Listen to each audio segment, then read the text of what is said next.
আসসালামু আলাইকুম। শুরু করছি আসবো ফিরে আবার উপন্যাস লেখনীতে সুরভি আক্তার। পর্ব সংখ্যা 16। সকাল থেকে হাঙ্গামা শুরু হয়েছে আরো বেশি। সবাই ব্যস্ত, কেউই ফ্রি নেই। সাফা ঘুম থেকে উঠেছে 10টা নাগাদ। সেন্টার বাদে সায়ারদের বাড়িতেই বিয়ের সব আয়োজন করা হয়েছে। এবারে হতে বরপক্ষ বেরোবে সন্ধ্যার পরপর। সন্ধ্যা গড়ানোর পরপরই ও বাড়িতে পৌঁছানোর কথা। এখন বিকেল পেরোতে চলল। মেঘা আর সাফার রুমে তাড়াহুড়া পড়ে গেছে সাফার সাজগোজ নিয়ে। বরপক্ষ বেরোবে ঘন্টা দুয়েকের অন্তরে, তারও কম সময় হাতে। সবাই যে যার মতো তৈরি হতে ব্যস্ত। সাফা একখানা অফ হোয়াইট রঙের গাউন কিনেছিল সেদিন। কোনো কিছু পছন্দ হচ্ছিল না তার। অপছন্দের তালিকা হতেই মনকে মানিয়ে দুটো ড্রেস কেনা হয়েছিল। পরে সায়ান আলাদা করে ওকে নিজে পছন্দ করে আরও একটা ড্রেস কিনে দিয়েছিল। এটাই সেই ড্রেস, গর্জিয়াস কাজের একটা গাউন। বাকি দুটো সাফার মনে লাগছিল না। এটা আজ একটু ভালো লাগলো, এটাই পরবে এখন। চটপট করে চেঞ্জ করে আসলো সে। মেঘা সেই থেকে রৌদ্রের মুখোমুখি হয়নি এ পর্যন্ত। সকাল থেকে দেখা মেলেনি রৌদ্রের। নিজের জন্য নিজে কেনা শাড়িটা গায়ে জড়িয়েছে সে। মিররের সামনে সাফা দাঁড়িয়ে মেকআপ করতে ব্যস্ত। মেঘা ঠান্ডা হয়ে স্থির বসে রইল কিছুক্ষণ। শীতল চোখে সাফার দিকে তাকিয়ে রইল। সাফা আনমনে কত কি বলছে আর সাজুগুজু করছে।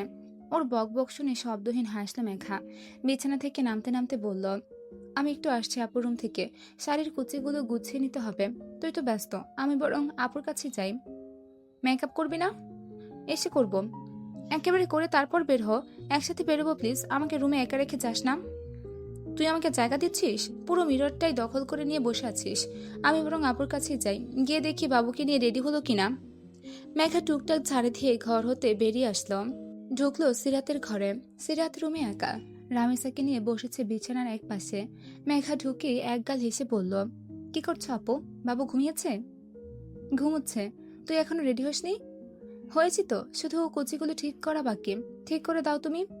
সিরাত মুচকে হাসলো। মেয়েকে শোয়ালো এক পাশে। সাজবি না? সাজগোজ ভালো লাগে না আমার। টুকটুকির সাজগোজও শেষ হবে না আজ। ওর রুমের সিরিয়াল নেই। তুমি শাড়িটা ঠিক করে দাও শুধু, আমি চুল আঁচড়ে নিচ্ছি এখানেই। সিরাত মেঘাকে টেনে ড্রেসিং টেবিলের সামনে বসালো। জোর খাটিয়ে বলল, চুপচাপ বসে থাক, তোকে কিছু করতে হবে না, আমি একটু সাজিয়ে দিচ্ছি তোকে। Heavy makeup? না আপু, আমি ওসব মেকআপ করব না, ফেসে প্রবলেম হয় আমার। চুপ, সেটা আমি বুঝবো। তুই বসে থাক শুধু।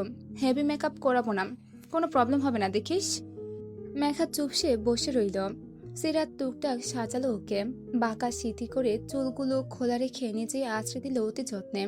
বাম কানের পাশে ক্ষুদ্র ক্ষুদ্র চুল গাছে গুছিয়ে দিয়ে একখানা তাজা গোলাপ আটকে দিল কানের কাছে। খুব হালকা করে মেকআপ বসিয়ে দিল নিখুঁত উজ্জ্বল মুখখানায়। গতদিনের ন্যায় কাজল লাগিয়ে দিল রমণীর টানা হরিণী দু চোখে। তবে আজ গাঢ় করে লাগিয়েছে। ঠোঁটেও গাঢ় ঠোঁট রঞ্জক। মেঘার কানে দুটো স্বর্ণের দুল ছিল। সিরাত অনুমতি নিয়ে সে দুটো খুলে ছোট ছোট দুটো ঝুমকো পরিয়ে দিল। মেঘার পরনের শাড়িটা হালকা রঙের, সেই সাথে মিলিয়ে হালকা করে ওকে সাজালো সিরাত। সবশেষে মুগ্ধ নয়নের চেয়ে হাফ ছেড়ে ঠোঁট প্রসারিত করল। আয়নার সামনে থেকে সরে গিয়ে মেঘার মুখ প্রতিবিম্বে ভাসিয়ে বলল ভ্রু নাচিয়ে, নিজেকে কেমন লাগছে বল। দর্পণে ভেসে ওঠা নিজের প্রতিবিম্বের পানে তাকায় একবংশী। সহসা শব্দহীন হাসে নিজেকে দেখে।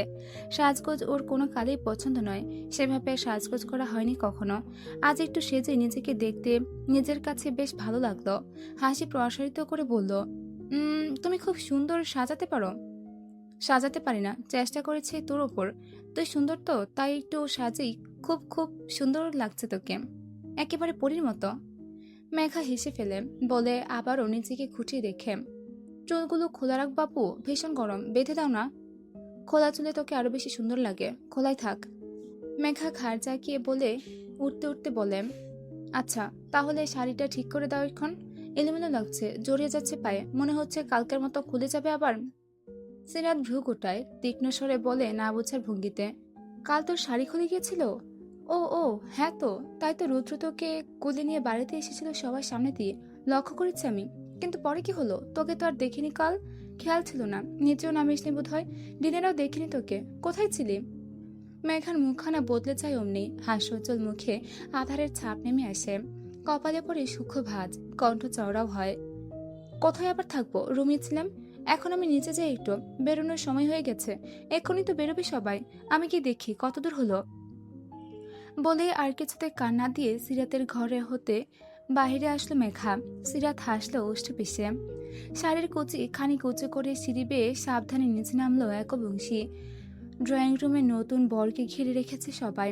শুভ্রের সব ফ্রেন্ডেরা এসেছে, মোটে 6 থেকে 7 জন হবে। তবে বেস্ট ফ্রেন্ড অনুপস্থিত। সায়ানের শূন্যতা বড্ড অনুভব করছে শুভ্র। আদ্রও আছে ওদের সাথে। শুভ্রকে খুঁটিয়ে দেখছে সকলে।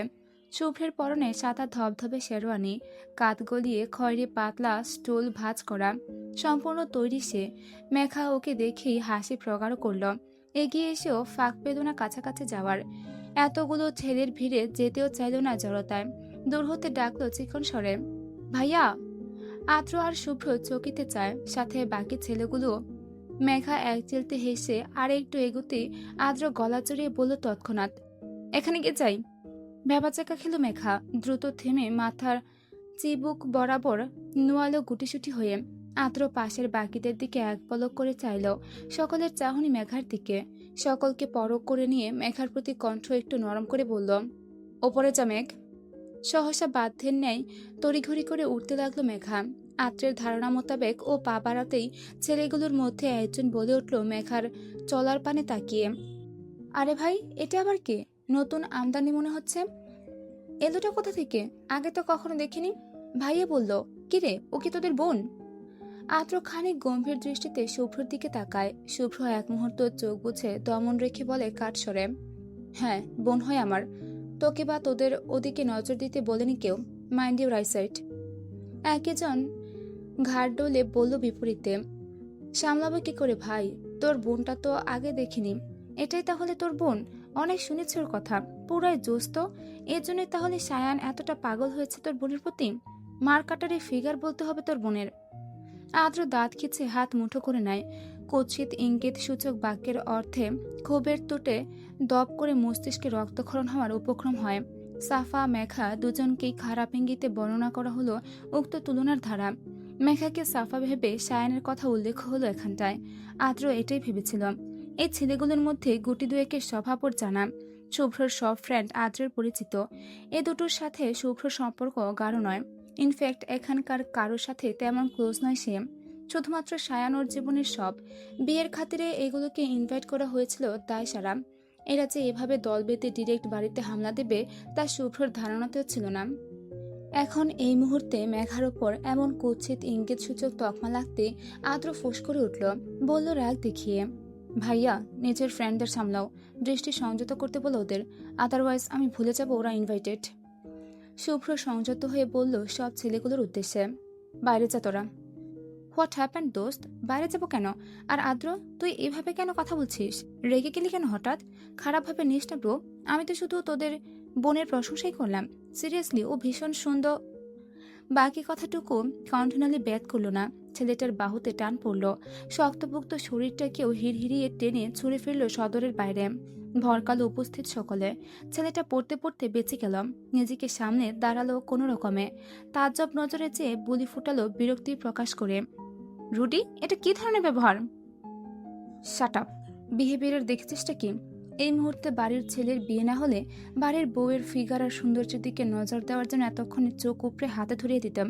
You lecher. বাড়ির ভেতরে আর এক পা তুলে আনার চেষ্টা করলে ঠ্যাং ভেঙে রাস্তায় বসিয়ে দেব।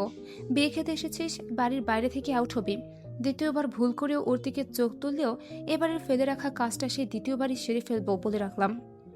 কথাটুকু শেষ করেই সদর চাপিয়ে পিছু ফিরে গজগজ করে উপরে উঠে গেল রুদ্র। শুভ্র আর আদ্র চাওয়াচাই করলো একে অপরের দিকে। মেঘা উপরে উঠে একে একে সবার ঘরে উকি দিয়েছে। সবাই তৈরি, ফিনিশিং টেনে এক্ষুনি বেরোবে। শাহিনা কাবির নিচে নেমেছেন। মেঘা তাকে দেখতে পায়নি ঘরে গিয়ে। তার ঘর থেকে বেরিয়ে করিডোরে হাঁটাকালীন কয়েকজন অতিথির মুখোমুখি হয় সে। সবাই শুভ্রর নানুবাড়ির মেহমান। তৈরি হয়ে নিচে নামছিলেন সবাই।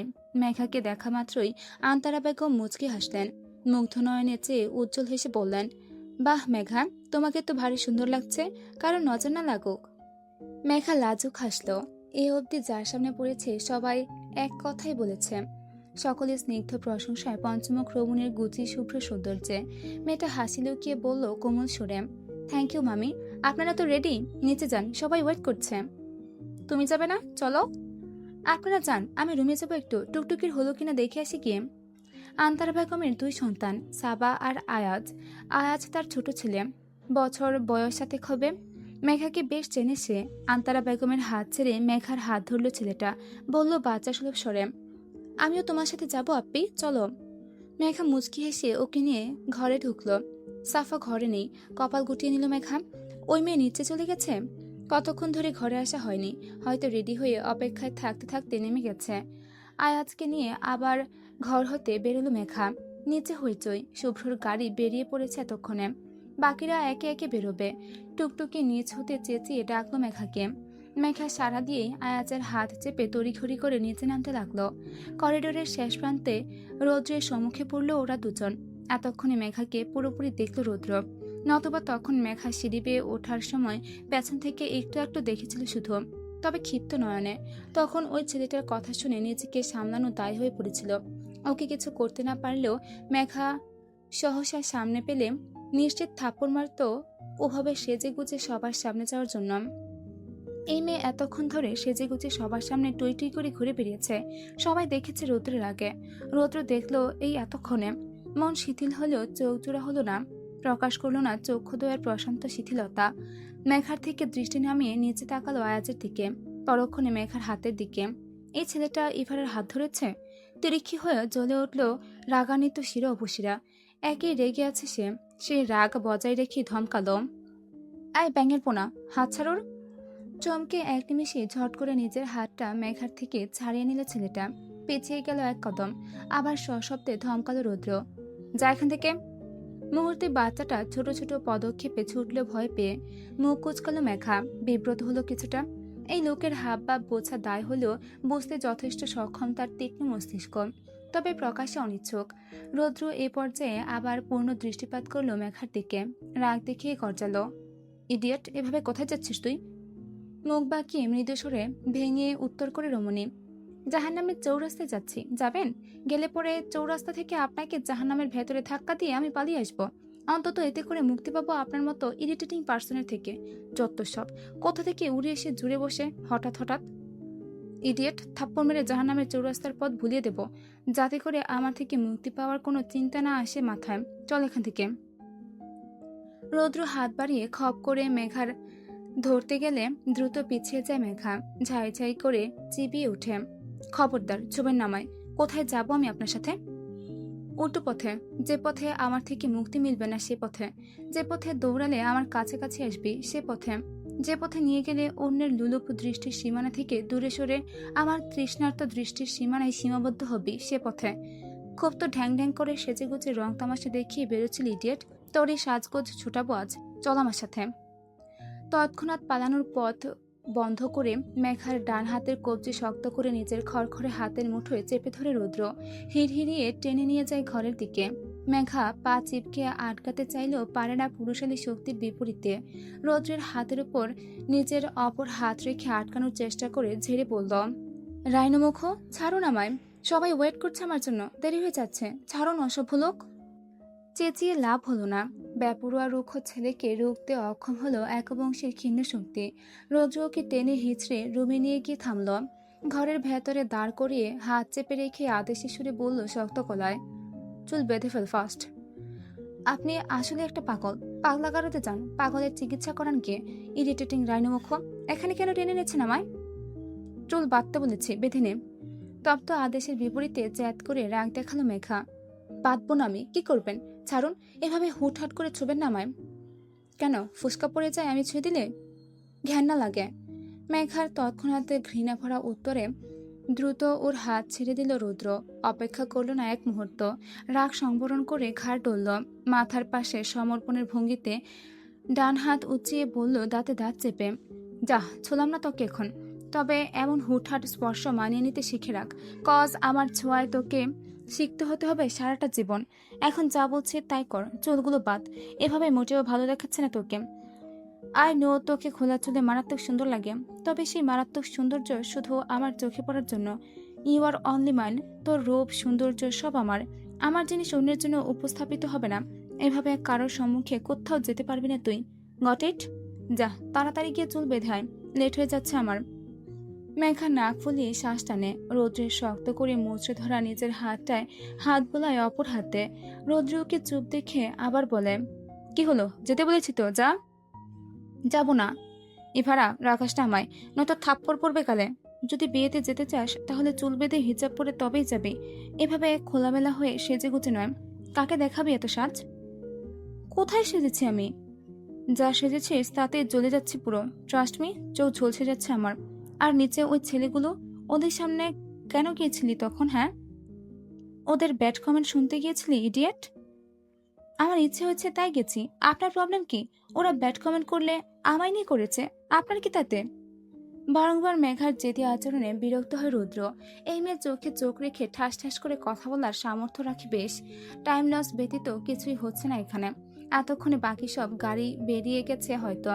বাড়িতে এরা দুটো ব্যতীত আর কেউ নেই। এতক্ষণের কোলকাল হই হই স্তব্ধ হয়ে গেছে। রৌদ্র আর সহ্য করলো না, মেঘার হাত চেপে ধরলো, আবার টেনে কাবারের দিকে এগোলো। কাবার ঘেটে টুকটুকির একটা হিজাব খুঁজে পেল সে। সেটাকে অন্য হাতে চেপে ধরে মেঘাকে আবারও টেনে এনে দাঁড় করালো ড্রেসিং টেবিলের সামনে। কার স্বরে আদেশ করলো, হিজাব জড়িয়ে নে মাথায়। মেঘার সে অবিরত তেজি স্বর, পারবো না, এভাবেই যাবো আমি, ছাড়ুন আমায়। এবেলায় রাগে হাত মুঠিয়ে আসে রৌদ্রের। চোখ রক্তিম সেই আগের থেকেই। এসিতেও বিন্দু বিন্দু ঘাম জমেছে কপালের ধারে। মেঘার হাত ছেড়ে নিজের চুল খামচে ধরল সে। রাগ সংবরণ করলো সেভাবেই। এক মুহূর্ত কিছু একটা ভেবে ড্রেসিং টেবিলের ওপর থেকে সব মেলি জিনিসপত্র হাতে জড়িয়ে ছিটিয়ে ফেললো মেঝেতে। ঝড়ঝড়িয়ে সব মেঝেতে পড়তে চমকালো মেঘা। রৌদ্র মুহূর্ত অতিক্রম না করে দুহাতে মেঘার কোমর জড়িয়ে নিয়ে ওকে শূন্যে ভাসিয়ে সামনাসামনি তুলে বসালো ড্রেসিং টেবিলের উপর। মেঘা কিছু বলার আগে আঙুল তুলে বলল কণ্ঠ চেপে, শাট আপ ইডিয়েট, কিচ্ছু বলার চেষ্টাও করবি না, নয়তো আমার থেকে খারাপ কেউ হবে না বলে রাখলাম। যদি থাপ্পড় খেতে না চাস তাহলে স্থির হয়ে বসে থাকবি এখানটায়, নয়তো থাপ্পড় খাবি আমার হাতে। পরে ঘ্যান ঘ্যান কাঁদবি না একদম। বললে মেঘার দিকে ঝুঁকে আসে। মাঝখানে একটু দূরত্ব রেখে চুলের দিকে হাত বাড়িয়ে দেয় ওর। খোলা রেশম কোমল কেশদয়ের ভাঁজে হাত পড়তেই ঝিমিয়ে আসে ক্ষুব্ধতা, জেগে ওঠে সুপ্তনাভূতি। ঝট করে মেঘার পানে তাকাতে চোখোচোখি হয়। মূর্ত বনে গেছে মেয়েটা। সেকেন্ড কয়েক বাদ চোখ সরিয়ে আর একটু ঝুঁকে যায় রুদ্র। মেঘার বাম উরুর পাশে ড্রেসিং টেবিলে হাত ঠেসে মেঘাকে নিজের মাঝে আবদ্ধ করে নেয় প্রথমে। ঝুঁকে কাঁধ গলিয়ে চুল গাছে ডান পাশ করে নিমিষেই নাক ডুবিয়ে দেয় চুলের ভাঁজে। মিষ্টি মাদকীয় ঘ্রাণে বুঝে আসে রক্তিম চোখ দুটো। মেঘের মতো ছড়ানো সেই ঘন কেশের ঘ্রাণ পেতেই ক্ষুব্ধতা পরিণত হয় পরম শান্তির রেশে। নিজেকে সংযত করতে না পেরে খেয়ালের বসে গভীরে নাক ডুবিয়ে লম্বা লম্বা শ্বাস টানে রৌদ্র। দূরত্ব কমিয়ে রৌদ্রের অতি সন্নিকটে আসা মাত্রই কম্পিত হয় একবংশের কোমল কায়া।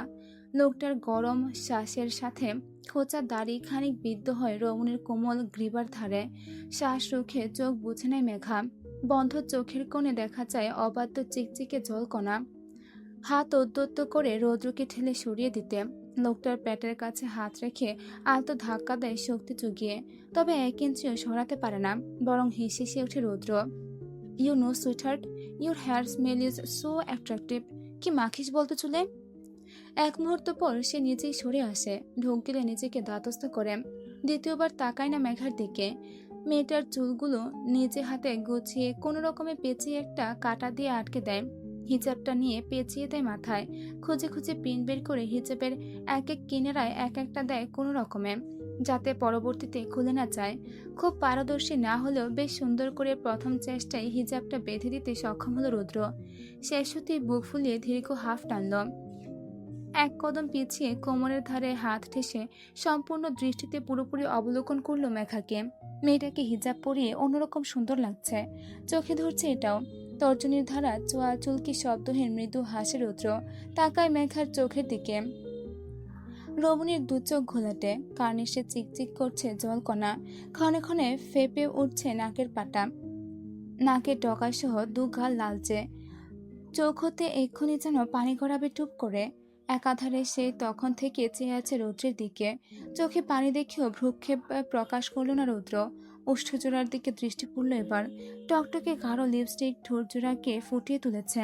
রৌদ্র এক ঝটকায় এগিয়ে যায়, গতি কমিয়ে রয়ে শুয়ে মেয়েটার কাছাকাছি হেলে দাঁড়ায়, ডান হাত উঠিয়ে আলগোছে রাখে মেয়েটার বাম চোয়ালে। সুপ্ত অনুভূতিতে এবারও আর চোখ খুলে রাখতে পারে না মেঘা, বুঝে আসে অবলীলায়। রৌদ্র তা দেখে হাসে মৃদু মন্দ, বৃদ্ধা আঙুল উষ্ঠাধরের নিকট নিয়ে আলতো করে স্লাইড করে, সেদিক পানে দৃষ্টি নিবদ্ধ রেখে ঢুক গেলে শুকনো ফিসফিসিয়ে বলে অনুমতি নেওয়ার স্বরে, লিপস্টিক উঠিয়ে দিয়ে সানি। লিপস্টিক থাকতে লোকের দৃষ্টি পড়বে তো ঠোঁটের দিকে, আমি চাই না কারোর দৃষ্টি আমার প্রপার্টির দিকে পড়ুক। You my treasure, or your lipstick also my exclusive treasure. এই পর্যায়ে শাড়ি খামচে উষ্ঠ উল্টে মেঘা, ফোপানোর শব্দ ভেসে আসে কানে। ঝট করে উষ্ঠ থেকে চোখ তুলে রমণীর মুখ পানে তাকায় রৌদ্র। মেঘার বাম গাল বেয়ে বন্ধ চোখ ছাপিয়ে পানি গড়াচ্ছে এক ফোঁটা, আখিদ্বয়ের ধিগল পাপড়ি চুকল আধো ভেজা। পরপর আবার ফুপিয়ে ওঠে মেয়েটা, সহসা হাত ছড়ায় রৌদ্র, বাড়িয়ে ফেলে দূরত্ব, চাপা সরে বলে কান্নার হেতু আন্দাজ করে, ইডিয়েট, কাঁদবে না একদম। পরক্ষণে দম টেনে আবার বলে ঘাড় তোলে, সিরিয়াসলি ঘৃণা করে সময়। এই বেলায় কণ্ঠস্বরের ধাঁচ আন্দাজ করা যায় না, কেমন করুণ শোনালো প্রশ্নটা। ভেজার চোখ জোড়া মেলল মেঘা, চাইল উষ্ঠপুটে দাঁত চেপে কান্না রোধের চেষ্টা করে। ভেজার চোখ মুছল হাতে উল্টো পিঠে, উত্তরের চেষ্টা না করে লাফিয়ে নামলো বসা হতে। চোখ মুছতে মুছতে প্রস্থানের জন্য ছোটার উদ্দেশ্যে পা বাড়াতেই গেলে রৌদ্র আকস্মিক বলল একই স্বরে, আর থাকছি না আমি, কাল যাচ্ছি ফিরে। এই এক রাতটুকুই থাকবো শুধু, কাল রাত হতে হতে আমি পগার পার, দেশের গণ্ডির বাইরে চলে যাবো একদম। তোর থেকে হাজার হাজার মাইল ধরে চলে যাব। ঘৃণাটুকু গচ্ছিত রাখবি, যদি ফের দেখা হয় তাহলে যেন এভাবে কাঁদতে পারিস আমায় দেখে, আমার স্পর্শে।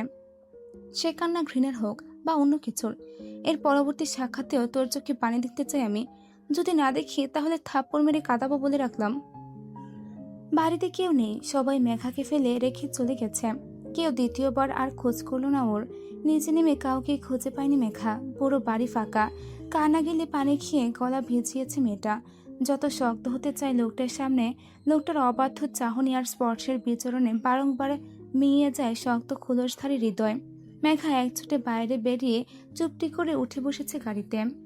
এদিকে রৌদ্র ওকে খুঁজতে খুঁজতে হয়রান। ঘর হতে আগে বেরিয়েছে সেই মেয়ে, পুরো বাড়িতে ওই মেয়েকে খোঁজা শেষ ইতিমধ্যে। রৌদ্র পেল না, ছাদেও দেখেছে না পেয়ে উৎকীর্ণ হয়ে পড়েছে বেপরোয়া হৃদয়। কাঁদতে কাঁদতে বেরিয়ে এক মুহূর্তে কোথায় উদয় হয়ে গেল ওই মেয়ে। ছটফট করে খুঁজতে খুঁজতে বাইরে বেরোলো রৌদ্র। সদর বরাবর গাড়ি দাঁড় করিয়ে রাখা, ফ্রন্ট সিটে জানালার পাশে মেঘা বসে আছে। রৌদ্র ওকে এক ঝলক দেখা মাত্রই প্রাণ ফিরে পেল, দীর্ঘশ্বাস ফেলল, সময় নষ্ট করলো না আর। দ্রুত উঠে পড়লো গাড়িতে। স্টিয়ারিং ঘুরিয়ে গাড়ি স্টার্ট করতে করতে বাঁকা চোখে চেয়ে নমনীয় সুরে বলল আচমকা, সিট বেল্ট বেঁধে নাও। মেঘা অনর, শুনল না কথা, বাঁধল না সিট বেল্ট। রৌদ্র এবার আর জোর খাটালো না। ওরা বিয়ে বাড়ি পৌঁছেছে বিয়ে পড়ানো শেষ হওয়ার পর, মোটামুটি মাঝপথে সবকিছু। মেঘা গাড়ি থেকে নেমে সোজা গার্ডেনের দিকে এগিয়েছে। পথিমধ্যে কথা তো দূর, আর চোখেও তাকায়নি রৌদ্রের পানে। সায়ানদের বাড়ির গার্ডেনে বিয়ের ভেন্যু সাজানো হয়েছে, উপচে পড়া ভিড় পুরো জায়গায়।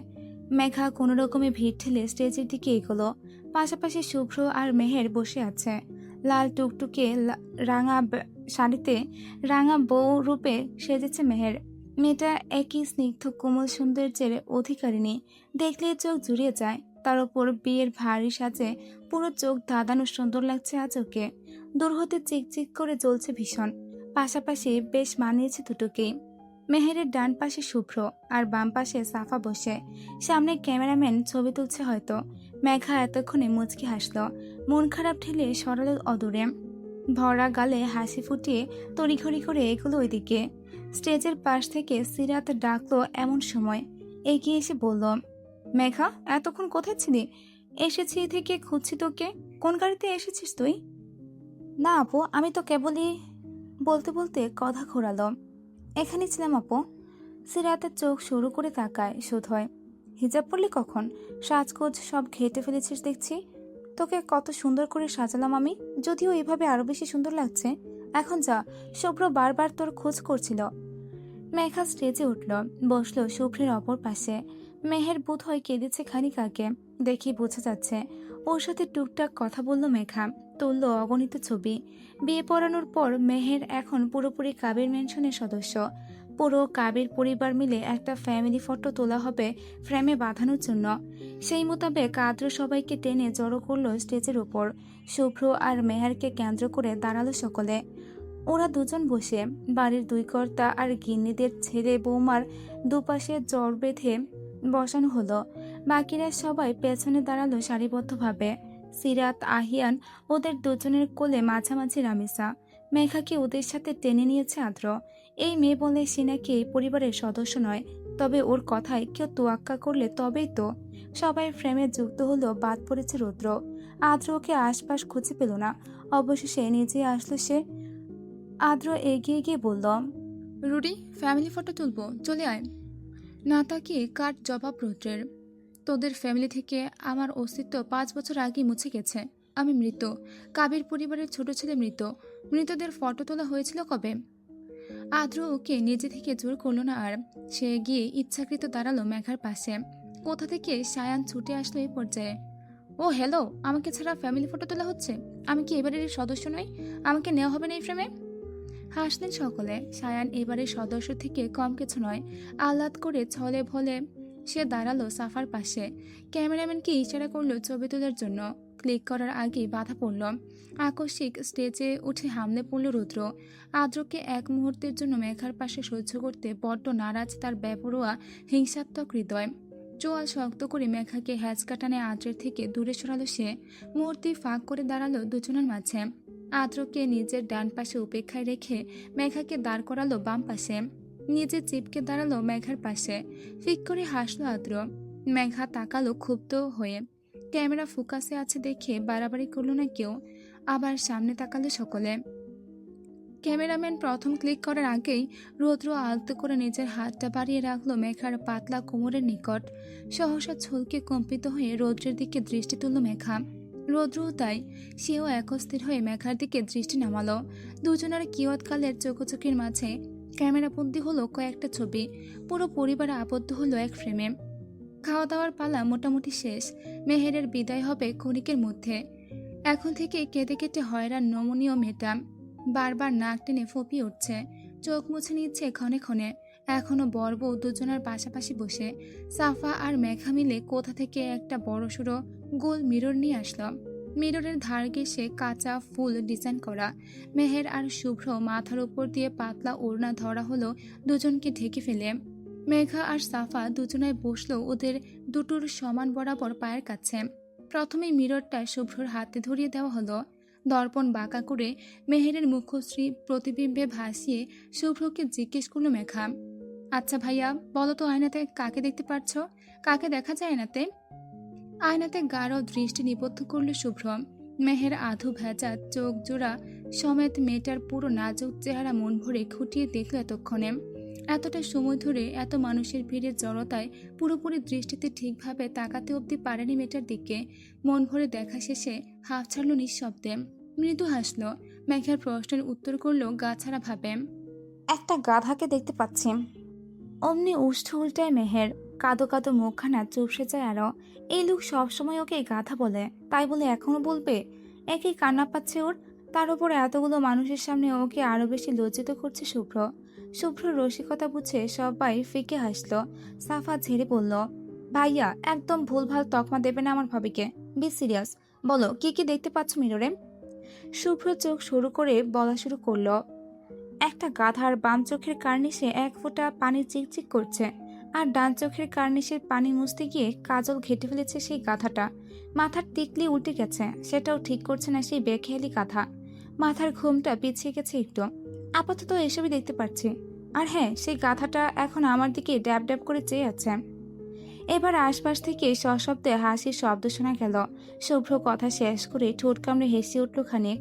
পাশ ফিরে মেহেরের দিকে তাকিয়ে ভ্রু নাচালো। বলল, কিরে, ঠিক বললাম তো, গাধা? সায়ান শুভ্রের বাহুতে আলতো আঘাত করে বলে, আমার বোনকে গাধা বলার দুঃসাহস কে দিয়েছে তোকে? ঠিকঠাক কমপ্লিমেন্ট দে। কেমন লাগছে আমার বোনকে? শুভ্র সিরিয়াস হয়ে আবার তাকায় আয়নার দিকে। ততক্ষণে মেহের চোখ নামিয়ে নিয়েছে। এবার এই লজ্জাপতিকে দেখে মৃদু স্বরে বলে, সৌন্দর্যের প্রশংসা করতে নেই। যেই শব্দের প্রশংসা করা হোক না কেন, সৌন্দর্য তুলে ধরে বর্ণনায় বোঝানো যায় না কাউকে। তোর বোনকে কেমন লাগছে সেটা এক বাক্যে বা হাজার বাক্যে বোঝাতে অক্ষম আমি। তবে এক বাক্যই শুনে রাখ, তোর বোনকে আজ আমার বউ রূপে দেখে মন ভরে গেছে আমার। অন্য কিছু অনুভব করছি, যার অনুভূতি আমি নিজেও ঠাহর করতে পারছি না। সবশেষে তোর বোনকে আজ আমার আমার লাগছে। বিয়ে বিদায়ের পালা চুকিয়ে কাবির ম্যানশনে ফিরতে ফিরতে রাত্রি 11টা পেরিয়েছে। এখন ঘড়ির কাঁটা প্রায় 12টার ঘর পেরিয়ে 1টার ঘর ছুঁই ছুঁই করছে। বাড়তি সব ঝামেলা মিটিয়ে শুভ্রকে এতক্ষণে পাঠানো হলো উপরে। বাকিদের দেখা নেই। শুভ্রর ঘরের সামনে সবাই উৎপেতে অপেক্ষা করছে, তা ওর অজানা নয়। ধীর পায়ে একা একাই ওপরে উঠল সে। ওকে আজ সঙ্গ দেওয়ার কেউ নেই। যা ভেবেছিল তাই। ওর ঘরের বাইরে 7 মাথা এক হয়েছে। মেঘা, সাফা, আদ্র, সিরাত, আহিয়ান, সাবা আর পিচ্ছি আয়াজ। দরজা আটকে ঘরের বাইরে 7 মাথা এক করে ফন্দি ফিকির আটছে ওরা। শুভ্র শ্বাস টানল, বুক ফুলিয়ে ঘাড় উচাল, গম্ভীর ভাব টেনে দৃঢ় পায়ে এগোলো। ওকে দেখা মাত্রই স্বাভাবিক হলো সপ্ত পাণ্ডব। একসাথে একে অপরের দিকে চাওয়াচাই করে সকলের গলা খাকারি দিল। ঠোঁট কামড়ে চেপে নিল হাসি। শুভ্র গলা ভার করে বলল ওদের আগে, আমার ঘরের সামনে কি তোদের? সাফার সামনে হাত পেতে স্বভাবসুলভ উচ্চস্বরে চেঁচিয়ে বলল সহসা, 50 লাখ টাকা। বৃহৎ নয়নে তাকায় শুভ্র। কি? শুনিনি। 50 লাখ টাকা। টাকা দাও, ঘরে যাও। মামার বাড়ির আবদার পেয়েছিস? কিসের টাকা দেব তোদের? আদ্র মুখ খুলল। তোমার ঘর সাজিয়েছি, তার টাকা। আমার ঘর সাজিয়েছিস তো আমার কি? আমি তোদের সাজাতে বলেছি? মেঘা ঘুমে টলছে। এতক্ষণে ঘুমে কাদা হয় রোজ। আজ অনেক দেরি হয়ে গেছে। হাই তুলে বলল সে, ভাইয়া সময় নষ্ট করো না তো, এতে তোমারই লস। যা চাইছি দিয়ে দাও। শুভ্র গলা খাকারি দেয়। সিরাত তাল মেলায়, একদম। শুভ্র ভাইয়া, টাকা দিয়ে দাও। বড় বোনের মুখে ভাইয়ার ডাক শুনে ফ্যালফ্যাল করে তাকায় শুভ্র। আপু তুমিও? তুমি না আমার বড়? So what? সবচেয়ে বড় মানি যেদিকে আসবে আমি আজ সেদিকে। তাড়াতাড়ি টাকা দিয়ে দে তো, দেরি হয়ে যাচ্ছে। অপেক্ষা করছি তোর বউ। শুভ্র লজ্জা পায়। লজ্জা লজ্জা লাগে কেমন। আদ্র সাফার কাঁধে কোণে ঠেসে হাত বাড়িয়ে বলে, ভাইয়া বেস্ট অফ লাক, বাট তার আগে ফেলো করি মাখো তেল। টাকা রুমে আছে, দরজা খুলে দিয়ে এনে দিচ্ছি। তা তো হবে না, আগে টাকা পরে এন্ট্রি। বোনের কথায় গলা ভার করে শুভ্র। আমাকে ঝাড়লেও 2 পয়সা পাবি না। রুমে না গেলে টাকা দেবো কি করে? দূর খুলে দে, আমি রুমে গিয়ে টাকা নিয়ে আসছি। পালিয়ে যাচ্ছি না কোথাও, এ বাড়িতেই থাকবো। ইনোসেন্ট হয়ে ওর কথায় ভুলল সকলে।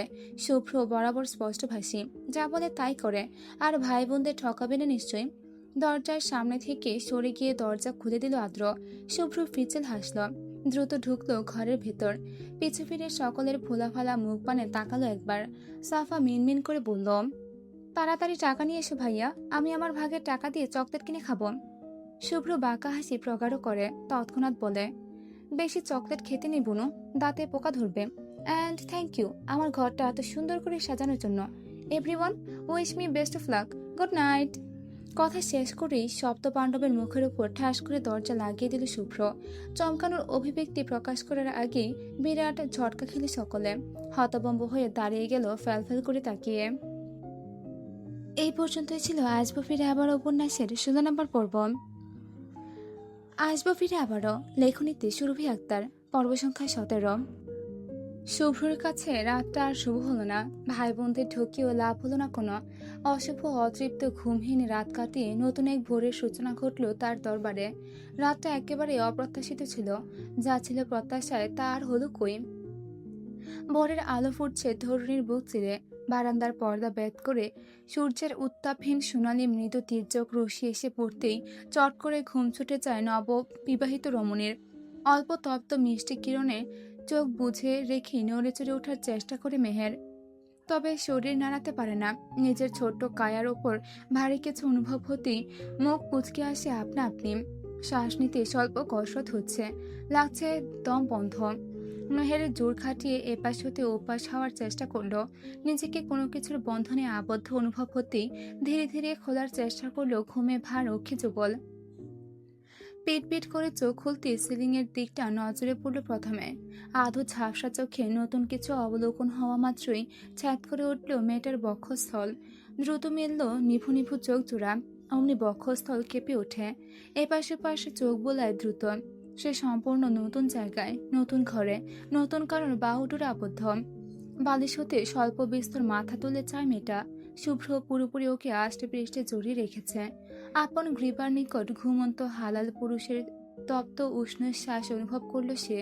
অমনি ছটফটিয়ে উঠল নাজুক কোমল তনু। এক নিমিষে ঘুম ছুটে গিয়ে জোরালো হলো হৃদস্পন্দন। ছটফট করে উঠল মেহের। রাতে কখন ঘুমিয়ে পড়েছে মনে নেই। ও বাড়ি থেকে আসার সময় কেঁদেছে খুব। বেশি কান্নার দরুন মাথা ভার ছিল, ধরেছিল মাথাটা। ওকে ফ্রেশ করিয়ে বিছানার ওপর একবহর ঘুমটা টেনে বসিয়ে রেখে গিয়েছিল মেঘা আর সাফা। বাইরে থেকে দরজা লাগিয়েছিল। বসে থাকতে থাকতে ভার মাথা নিয়ে আর দেখতে পারেনি মেয়েটা। শত চেষ্টা করেও দু চোখের পাপড়ি আর খুলে রাখতে পারেনি। বসা থেকে বাম কাত হয়ে বিছানায় গা এলিয়ে দিতেই নিমিষেই তলিয়ে গেছে ঘুমের রাজ্যে। বাদ বাকি আর কিছু মনে নেই ওর। এর মধ্যেই সকালও হয়ে গেল। ছটফট করতে করতে চঞ্চল হয়ে দেয়াল ঘড়ির দিকে চোখ তুল মেহের। 7টা বাজতে চলল। সময় ঠাহর করে শুল্ক ঢুক গিলল। শুভ্রর নরণচরণ না দেখে চোখ নুয়ে তাকালো ওর ঘুমন্ত মুখ পানে। প্রথম কোনো পুরুষকে নিজের এতটা সন্নিকটে অনুভব করল সে। শ্বাস প্রশ্বাস ব্যাগতিক এই অবস্থায় আপনা আপনি ঠোঁট দুটো প্রগাঢ় হলো। লোকটার ঘুমন্ত মুখ পানে তাকিয়ে মাথার কাছটায় হাত রাখলো। এলোমেলো চুলের ভাঁজে আঙুল ডুবিয়ে গুছিয়ে দিল ঘুমন্ত লোকটার চুলগুলো। আরো কিছুক্ষণ চেয়ে দেখলো। এক চিলতে লাজুক হাসলো আপন খেয়ালে। উষ্ঠ বাড়িয়ে খুব আলগোছে কপালের ডান পাশে আলতো স্পর্শ আঁকলো কেঁপে কেঁপে। অতঃপর দ্রুত সরে এসে মৃদু কম্পিত সুরে রাখলো, এই যে। ঝাঁকালো একটু। নড়ে চড়ে উত্তর দেয় শুভ্র, হুম। উঠো, আমি উঠবো। উঠ। ধরে আছো আমায়, ছাড়ো আগে। ছাড়বো না, ঘুম হয়নি এখন আমার, ঘুমাবো আরো, ডিস্টার্ব করবে না একদম। ঘুম কাতর নিরেট কণ্ঠে মেহের ঢুক গেলে মিনমিন করে, সকাল হয়ে গেছে, উঠতে হবে এখন, তুমি ঘুমাও, আমাকে ছাড়ো, আমি উঠে যাই। শুভ্র মাথা তোলে এবার, ধীরে নিবু করে চোখ মেলে। মেহেরের কাচুমাচু মুখায়ব দেখে আবারও আগের মতো গলার নিকট মুখ ডুবিয়ে চোখ বুঝে বলে, আমার ঘুম হারাম করে সারা রাত আরাম করে ঘুমিয়েছিস, এখন আমাকে একটু আরাম করে ঘুমাতে দে, নড়চড় করবি না একদম। আজ এই সাত সকালে আত্রের ঘরে উপস্থিত হয়েছে তোফাল কাবের। আত্র ঘুম থেকে উঠে ফ্রেশ হয়ে ড্রেস চেঞ্জ করছিল। দরজায় কড়া পড়ল তখন। অনুমতি দিতে দরজা ঠেলে ছেলের ঘরে ঢুকলেন তোফাল কাবের। নিজের উপস্থিতি জানান দিতে গলা খাকারি দিলেন তিনি। আব্বুর উপস্থিতি বুঝে তড়াক করে চায় আদ্র। শার্টের হাতা কোনোই অবধি গুটিয়ে মিররের সামনে থেকে দ্রুত সরে আসে। ততক্ষণে তোফায়েল কাবির ভেতরে ঢুকে পড়েছেন। আদ্র পরিস্থিতি আন্দাজ করতে না পেরে সহসা বলল, আব্বু, আপনি আমার ঘরে? কিছু প্রয়োজন ছিল? আমাকে ডাকতেই পারতেন। পেছনে হাত গুটিয়ে গুরুভার হয়ে দাঁড়ান তোফায়েল কাবির। রাশভারী গলায় বলেন, কথা আছে তোমার সাথে। হ্যাঁ বলুন না, বসুন আগে। টেবিলের পাশের সিঙ্গেল সোফাটায় বসলেন তিনি। আদ্র অধীরের চেয়ে বেকুল হয়ে। তার বাবা নিজে থেকেই তার ঘরে পদার্পণ করেছেন, নিশ্চয়ই খুব জরুরি কিছু, নয়তো এভাবে সকাল সকাল নিজে থেকে আসতেন না তিনি। সময় নিয়ে তোফায়েল কাবির ঠান্ডা স্বরে মুখ খুললেন, তোমাকে যা করতে বলেছিলাম করেছ? আদ্র বুঝল না, প্রশ্ন করলো পাল্টা, কি? ডিভোর্স পেপার তৈরি করতে বলা হয়েছিল তোমায়, হাব ভাব দেখে মনে হচ্ছে না তা করেছো বলে। আদ্রের চোখে মুখে তড়িতে পরিবর্তন আসে। তোফায়েল কাবির এক মুহূর্ত থেমে আবার বলেন থমথমে গলায়, ভাইয়ের মতো অবাধ্য হচ্ছে দিন দিন। তোমার গতিবিধি আজকাল অন্যরকম লাগছে। কি হয়েছে বলো তো? কি চাইছো তুমি বা তোমরা? কথা বলেছো তোমার ভাইয়ের সাথে? তার তো আজ ফিরে যাওয়ার ডেট, রাতে ফ্লাইট আছে তার, এই নিয়ে খোঁজ খবর আছে তোমার কাছে? ও যাওয়ার পর ঝামেলা বাড়াতে চাইছো? আব্বুর ভারী কথাগুলোর প্রতি উত্তরে আদ্র খানিক গম্ভীরতা টেনে বলল, ঝামেলা বাড়লে আমি ঝামেলা পোহাবো আব্বু। রুডি যদি যায় তাহলে ডিভোর্স হওয়াটা পরের ব্যাপার, আমি সামনে নেব পরে। যদি যায় মানে? তোমরা কি কোনোভাবে আশায় বসে আছো যে সেই ছেলে যাবে না? হ্যাঁ, আশা করা বাদ দাও। ভবিতব্য সম্পর্কে তোমাদের ধারণা আছে বলেই জানি। আজ হলেও ডিভোর্স হবে আর কাল হলেও হবে। মেঘা আটকে থাকবে না এই গণ্ডিতে। বেকার বেকার সময় আর সুযোগ দুটোই নষ্ট করছো কেন তোমরা? যত সহজে ওকে মুক্ত করা যায় ততই ভালো হবে। আদ্র চুপ রইল, এবার আর মুখ খুলল না। তোফায়েল কাবির যেভাবে দম্ভ ভরে এসেছিলেন সেভাবেই বেরিয়ে গেলেন দৃঢ় পায়ে। 8টার কোঠায় ঘড়ির কাঁটা। শুভ্রকে সরিয়ে কিছু সময় আগে উঠে পড়েছে মেহের। ফ্রেশ হয়ে নতুন একটা শাড়ি জড়িয়েছে গায়ে। হাত পা তীর তীর করে কাঁপছে কেমন জড়তায়। শিরশির করছে হাত পায়ের তালু। নিচে যেতে হবে। সবাই কি ভাববে ওকে দেখলে? আন্দাজ করলে লজ্জায় মরিয়ে যাচ্ছে নাজুক মেয়েটা। লাল হয়ে উঠছে কপাল দুখানি। শুভ্রর হেলদোল নেই। ব্যাঘরে ঘুমাচ্ছে সেই লোক। মেহের খাটের পাশে অনেকক্ষণ যাবৎ পায়চারি করল। শাড়ির আঁচল খামচে সকল জড়তা ঠেলে দাঁতস্থ করলো নিজেকে। আধো ভেজা চুলগাছি মুড়িয়ে হাত খোপা করে নিল। শাড়ির আঁচল টেনে তুলল মাথায়। ঘোমটা টানলো কপাল ঠেকিয়ে। শুভ্রকে ডাকার সাহস পেল না। একে ইতস্ততায় ঘুরিয়ে যাচ্ছে। তার ওপর ওই লোকের মুখোমুখি হলে ওকে আর খুঁজেই পাওয়া যাবে না। পরপর ঢুকছিল মেহের। ঘুমন্ত শুভ্রর দিকে শেষ এক পলক চেয়ে ধীর পায়ে দরজার দিকে এগোলো। দরজা খুলে আগে নিচে নামবে ও। ওদের তো কেউ ডাকতেও আসে না। আর কতক্ষণ এভাবে হাত পা গুটিয়ে ঘরে বসে থাকবে? তার চেয়ে বরং একা একাই নিচে নামা ভালো। সে তো আগে থেকেই সবকিছুর সাথে পরিচিত। খুব একটা সংশয় হবে না। দরজার ছিটকিনি খুলল মেহের, কিন্তু দরজা খাড়া খুলে আসলো না তবুও। আটকে গেছে বোধহয়। জোর খাটিয়ে দরজা টানাটানি করল সে। অধিক চাপ প্রয়োগেও কোনো কাজ হলো না, অথচ ছিটকিনি খোলা। পাক্কা 2 মিনিটের চেষ্টার পরও শত কসরত করেও লাভ হলো না। খুলল না দরজাটা। কোনোভাবে কি আটকে গেছে, নাকি বাইরে থেকে লাগানো? মেহেরের দরজার কাছ থেকে সরে এসে খানিক বিচলিত স্বরে শুভ্রকে ডাকল। ভাইয়া, শুনছ? আর কত ঘুমাবে? উঠো এবার। ঘুমের ঘোরে জবাব দেয় শুভ্র। ঘুম পুরো হয়নি এখনো, জ্বালাবি না। দেখো না, দরজাটা খুলছে না। বাইরে থেকে আটকানো হয়েছে বোধহয়। 8টা বেজে গেছে, বাইরে যেতে হবে তো। সবাই কি ভাববে এত সকাল অবধি ঘুমালে? ওঠো প্লিজ, দরজাটা খুলে দাও। আমি বের হয়ে যাই, তারপর আবার ঘুমাও তুমি। বের হতে হবে না, ঘুমা তুইও। ঘুমের ঘুরে শুভ্রের বেখেয়ালি জবাবে মেহের বিছানার পাশে বসলো। দুহাতে ওকে ঝাঁকিয়ে ডাকলো। প্লিজ ওঠো, আমি বাইরে যাব। আমি না নতুন বউ, দরজা খুলে দাও, আমি বেরোবো। শুভ্র গা মুড়িয়ে উঠল এবার। ঘুম হবে না আর। চোখ ডলে হাই তুলল। নিভৃত চোখ পুরো করল। পূর্ণ দৃষ্টিতে তাকালো মেহেরের দিকে। সকাল সকাল মেয়েটার স্নিগ্ধ শোভন ভীতু মুখখানা দেখা মাত্রই থমকালো অক্ষি যুগল। বিমূর হলো দৃষ্টিচোরা। লাল টুকটুকে শাড়ি পরেছে মেয়েটা। আঁচল টেনে ঘুমটা দেওয়ার কপালে অদূর অব্দি। কালকের ভারী মেকআপের আবরণ উঠতে আজ স্নিগ্ধ কোমল লাগছে মেয়েটাকে। এভাবেই সাজগোছিনা অবস্থায় ওকে বারবার দেখে অভ্যস্ত শুভ্র। তবে আজ অন্যরকম লাগছে। দৃষ্টিভঙ্গির সাথে সাথে মেয়েটার মাঝেও পরিবর্তন এসেছে হাজার। একটু একটু ঠোঁটরঞ্জকে গোলাপি দেখাচ্ছে উষ্ঠজোড়া। চোখে গাঢ় কাজল। শুভ্র চোখ স্থির করে কয়েক মুহূর্ত পলক্ষিণা মেয়েটাকে পরখ করলো। দেখলো মন ভরে। এমন একটা সকালে এই মেয়েটাকে এভাবে পাবে, এটা কপু ভাবনায় ছিল ওর। সম্পূর্ণ অভাবনীয় হলেও এটাই হলো। শুভ্রর ঠোঁট প্রসারিত হলো মৃদুমন্দ। আকস্মিক ডান হাতে এক টান মেরে মেয়েটাকে কাছে এনে ফেলল। হুবড়ি খেয়ে ওর বুকের উপর আশ্রে পড়ল মেয়েটার নমনীয় অনুচ্ছ দেহখানা। তৎক্ষণাৎ ভরকালো মেয়েটা। ছলকে চাইল শুভ্রের চোখ পানে। বলল শুভ্র, নতুন বউ হওয়ার আসল দায়িত্বটাই পালন করিসনি এখনো। এখন আর বাইরে গিয়ে ফর্মালিটি দেখাতে হবে না, আয় ঘুমাই। মেহের খচখচ করে বাড়ে হৃদস্পন্দনের গতি। মিনমিন করে কোনো রকমে, বাইরে যেতে হবে। হবে না, আমার কাছে থাকলে তাতেই হবে।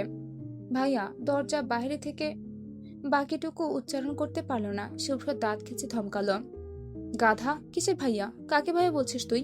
বিয়ে করেছিস তোকে, বউ হোস তুই আমার। কাল কবুল পড়েছিস আমার নামে, আর আজ আমাকে ভাইয়া বলছিস, গাধা। মেহের তৎক্ষণাৎ মোচড় দিয়ে ওঠে। অধর ভেজায় জিবে। অভ্যাস হয়ে গেছে ভাইয়া বলাটা। শুভ্রকে দেখলে কিছু বলার আগে ভাইয়া সম্বোধনটা আপনা আপনি উচ্চারণ হয় জিভের ডগায়। শুল্ক ঢুক গেল মেয়েটা। অভিযোগ করে বলল শেষের কথাটা টেনে নিয়ে, তুমি আমাকে সবসময় গাধা বলো কেন? আগে বল, আমি তোর কি লাগে?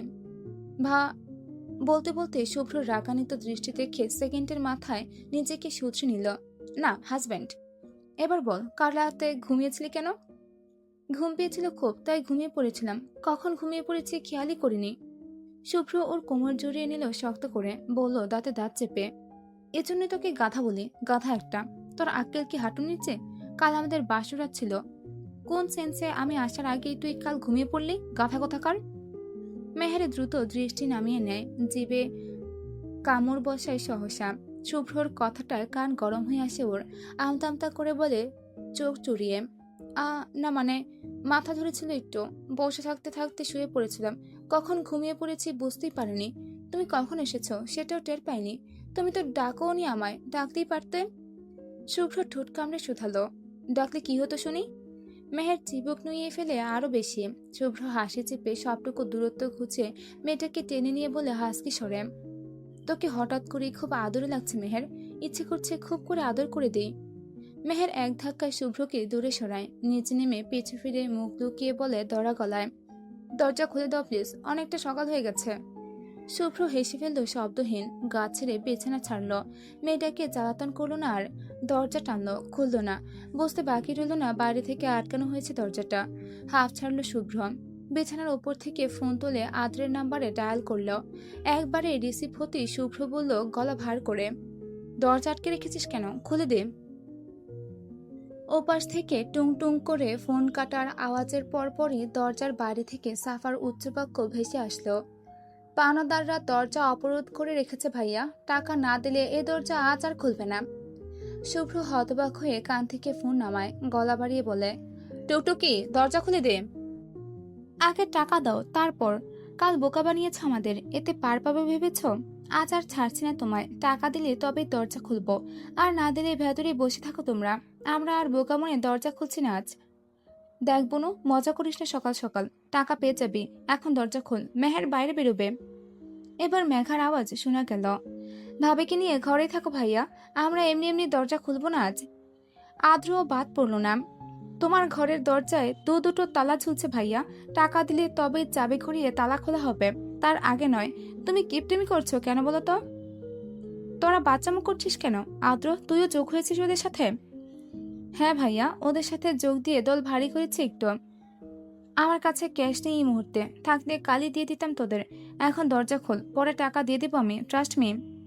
মেঘা বলল প্রতি উত্তরে, বিশ্বাস আর নিঃশ্বাস, একবার চলে গেলে আর ফিরে আসে না ভাইয়া। একবার বিশ্বাস হারিয়েছে তোমার উপর, আর পারছে না বিশ্বাস করতে। ক্যাশ নেই তো কি হয়েছে, কার্ড দিয়ে দাও আমাদের, আমরা ভাঙিয়ে নিতে পারবো, কিন্তু না দিলে দরজা খুলবো না বলে রাখলাম। মেঘা প্লিজ দরজা খুলে দে, তুই না আমার মিষ্টি বোন। তুমি আমার মিষ্টি ভাইয়া, বাট এখন তোমার কথায় গলতে পারছি না ভাইয়া, সরি। শুভ্র দীর্ঘশ্বাস ফেলল, এগুলোর সাথে কথা বাড়িয়ে লাভ নেই।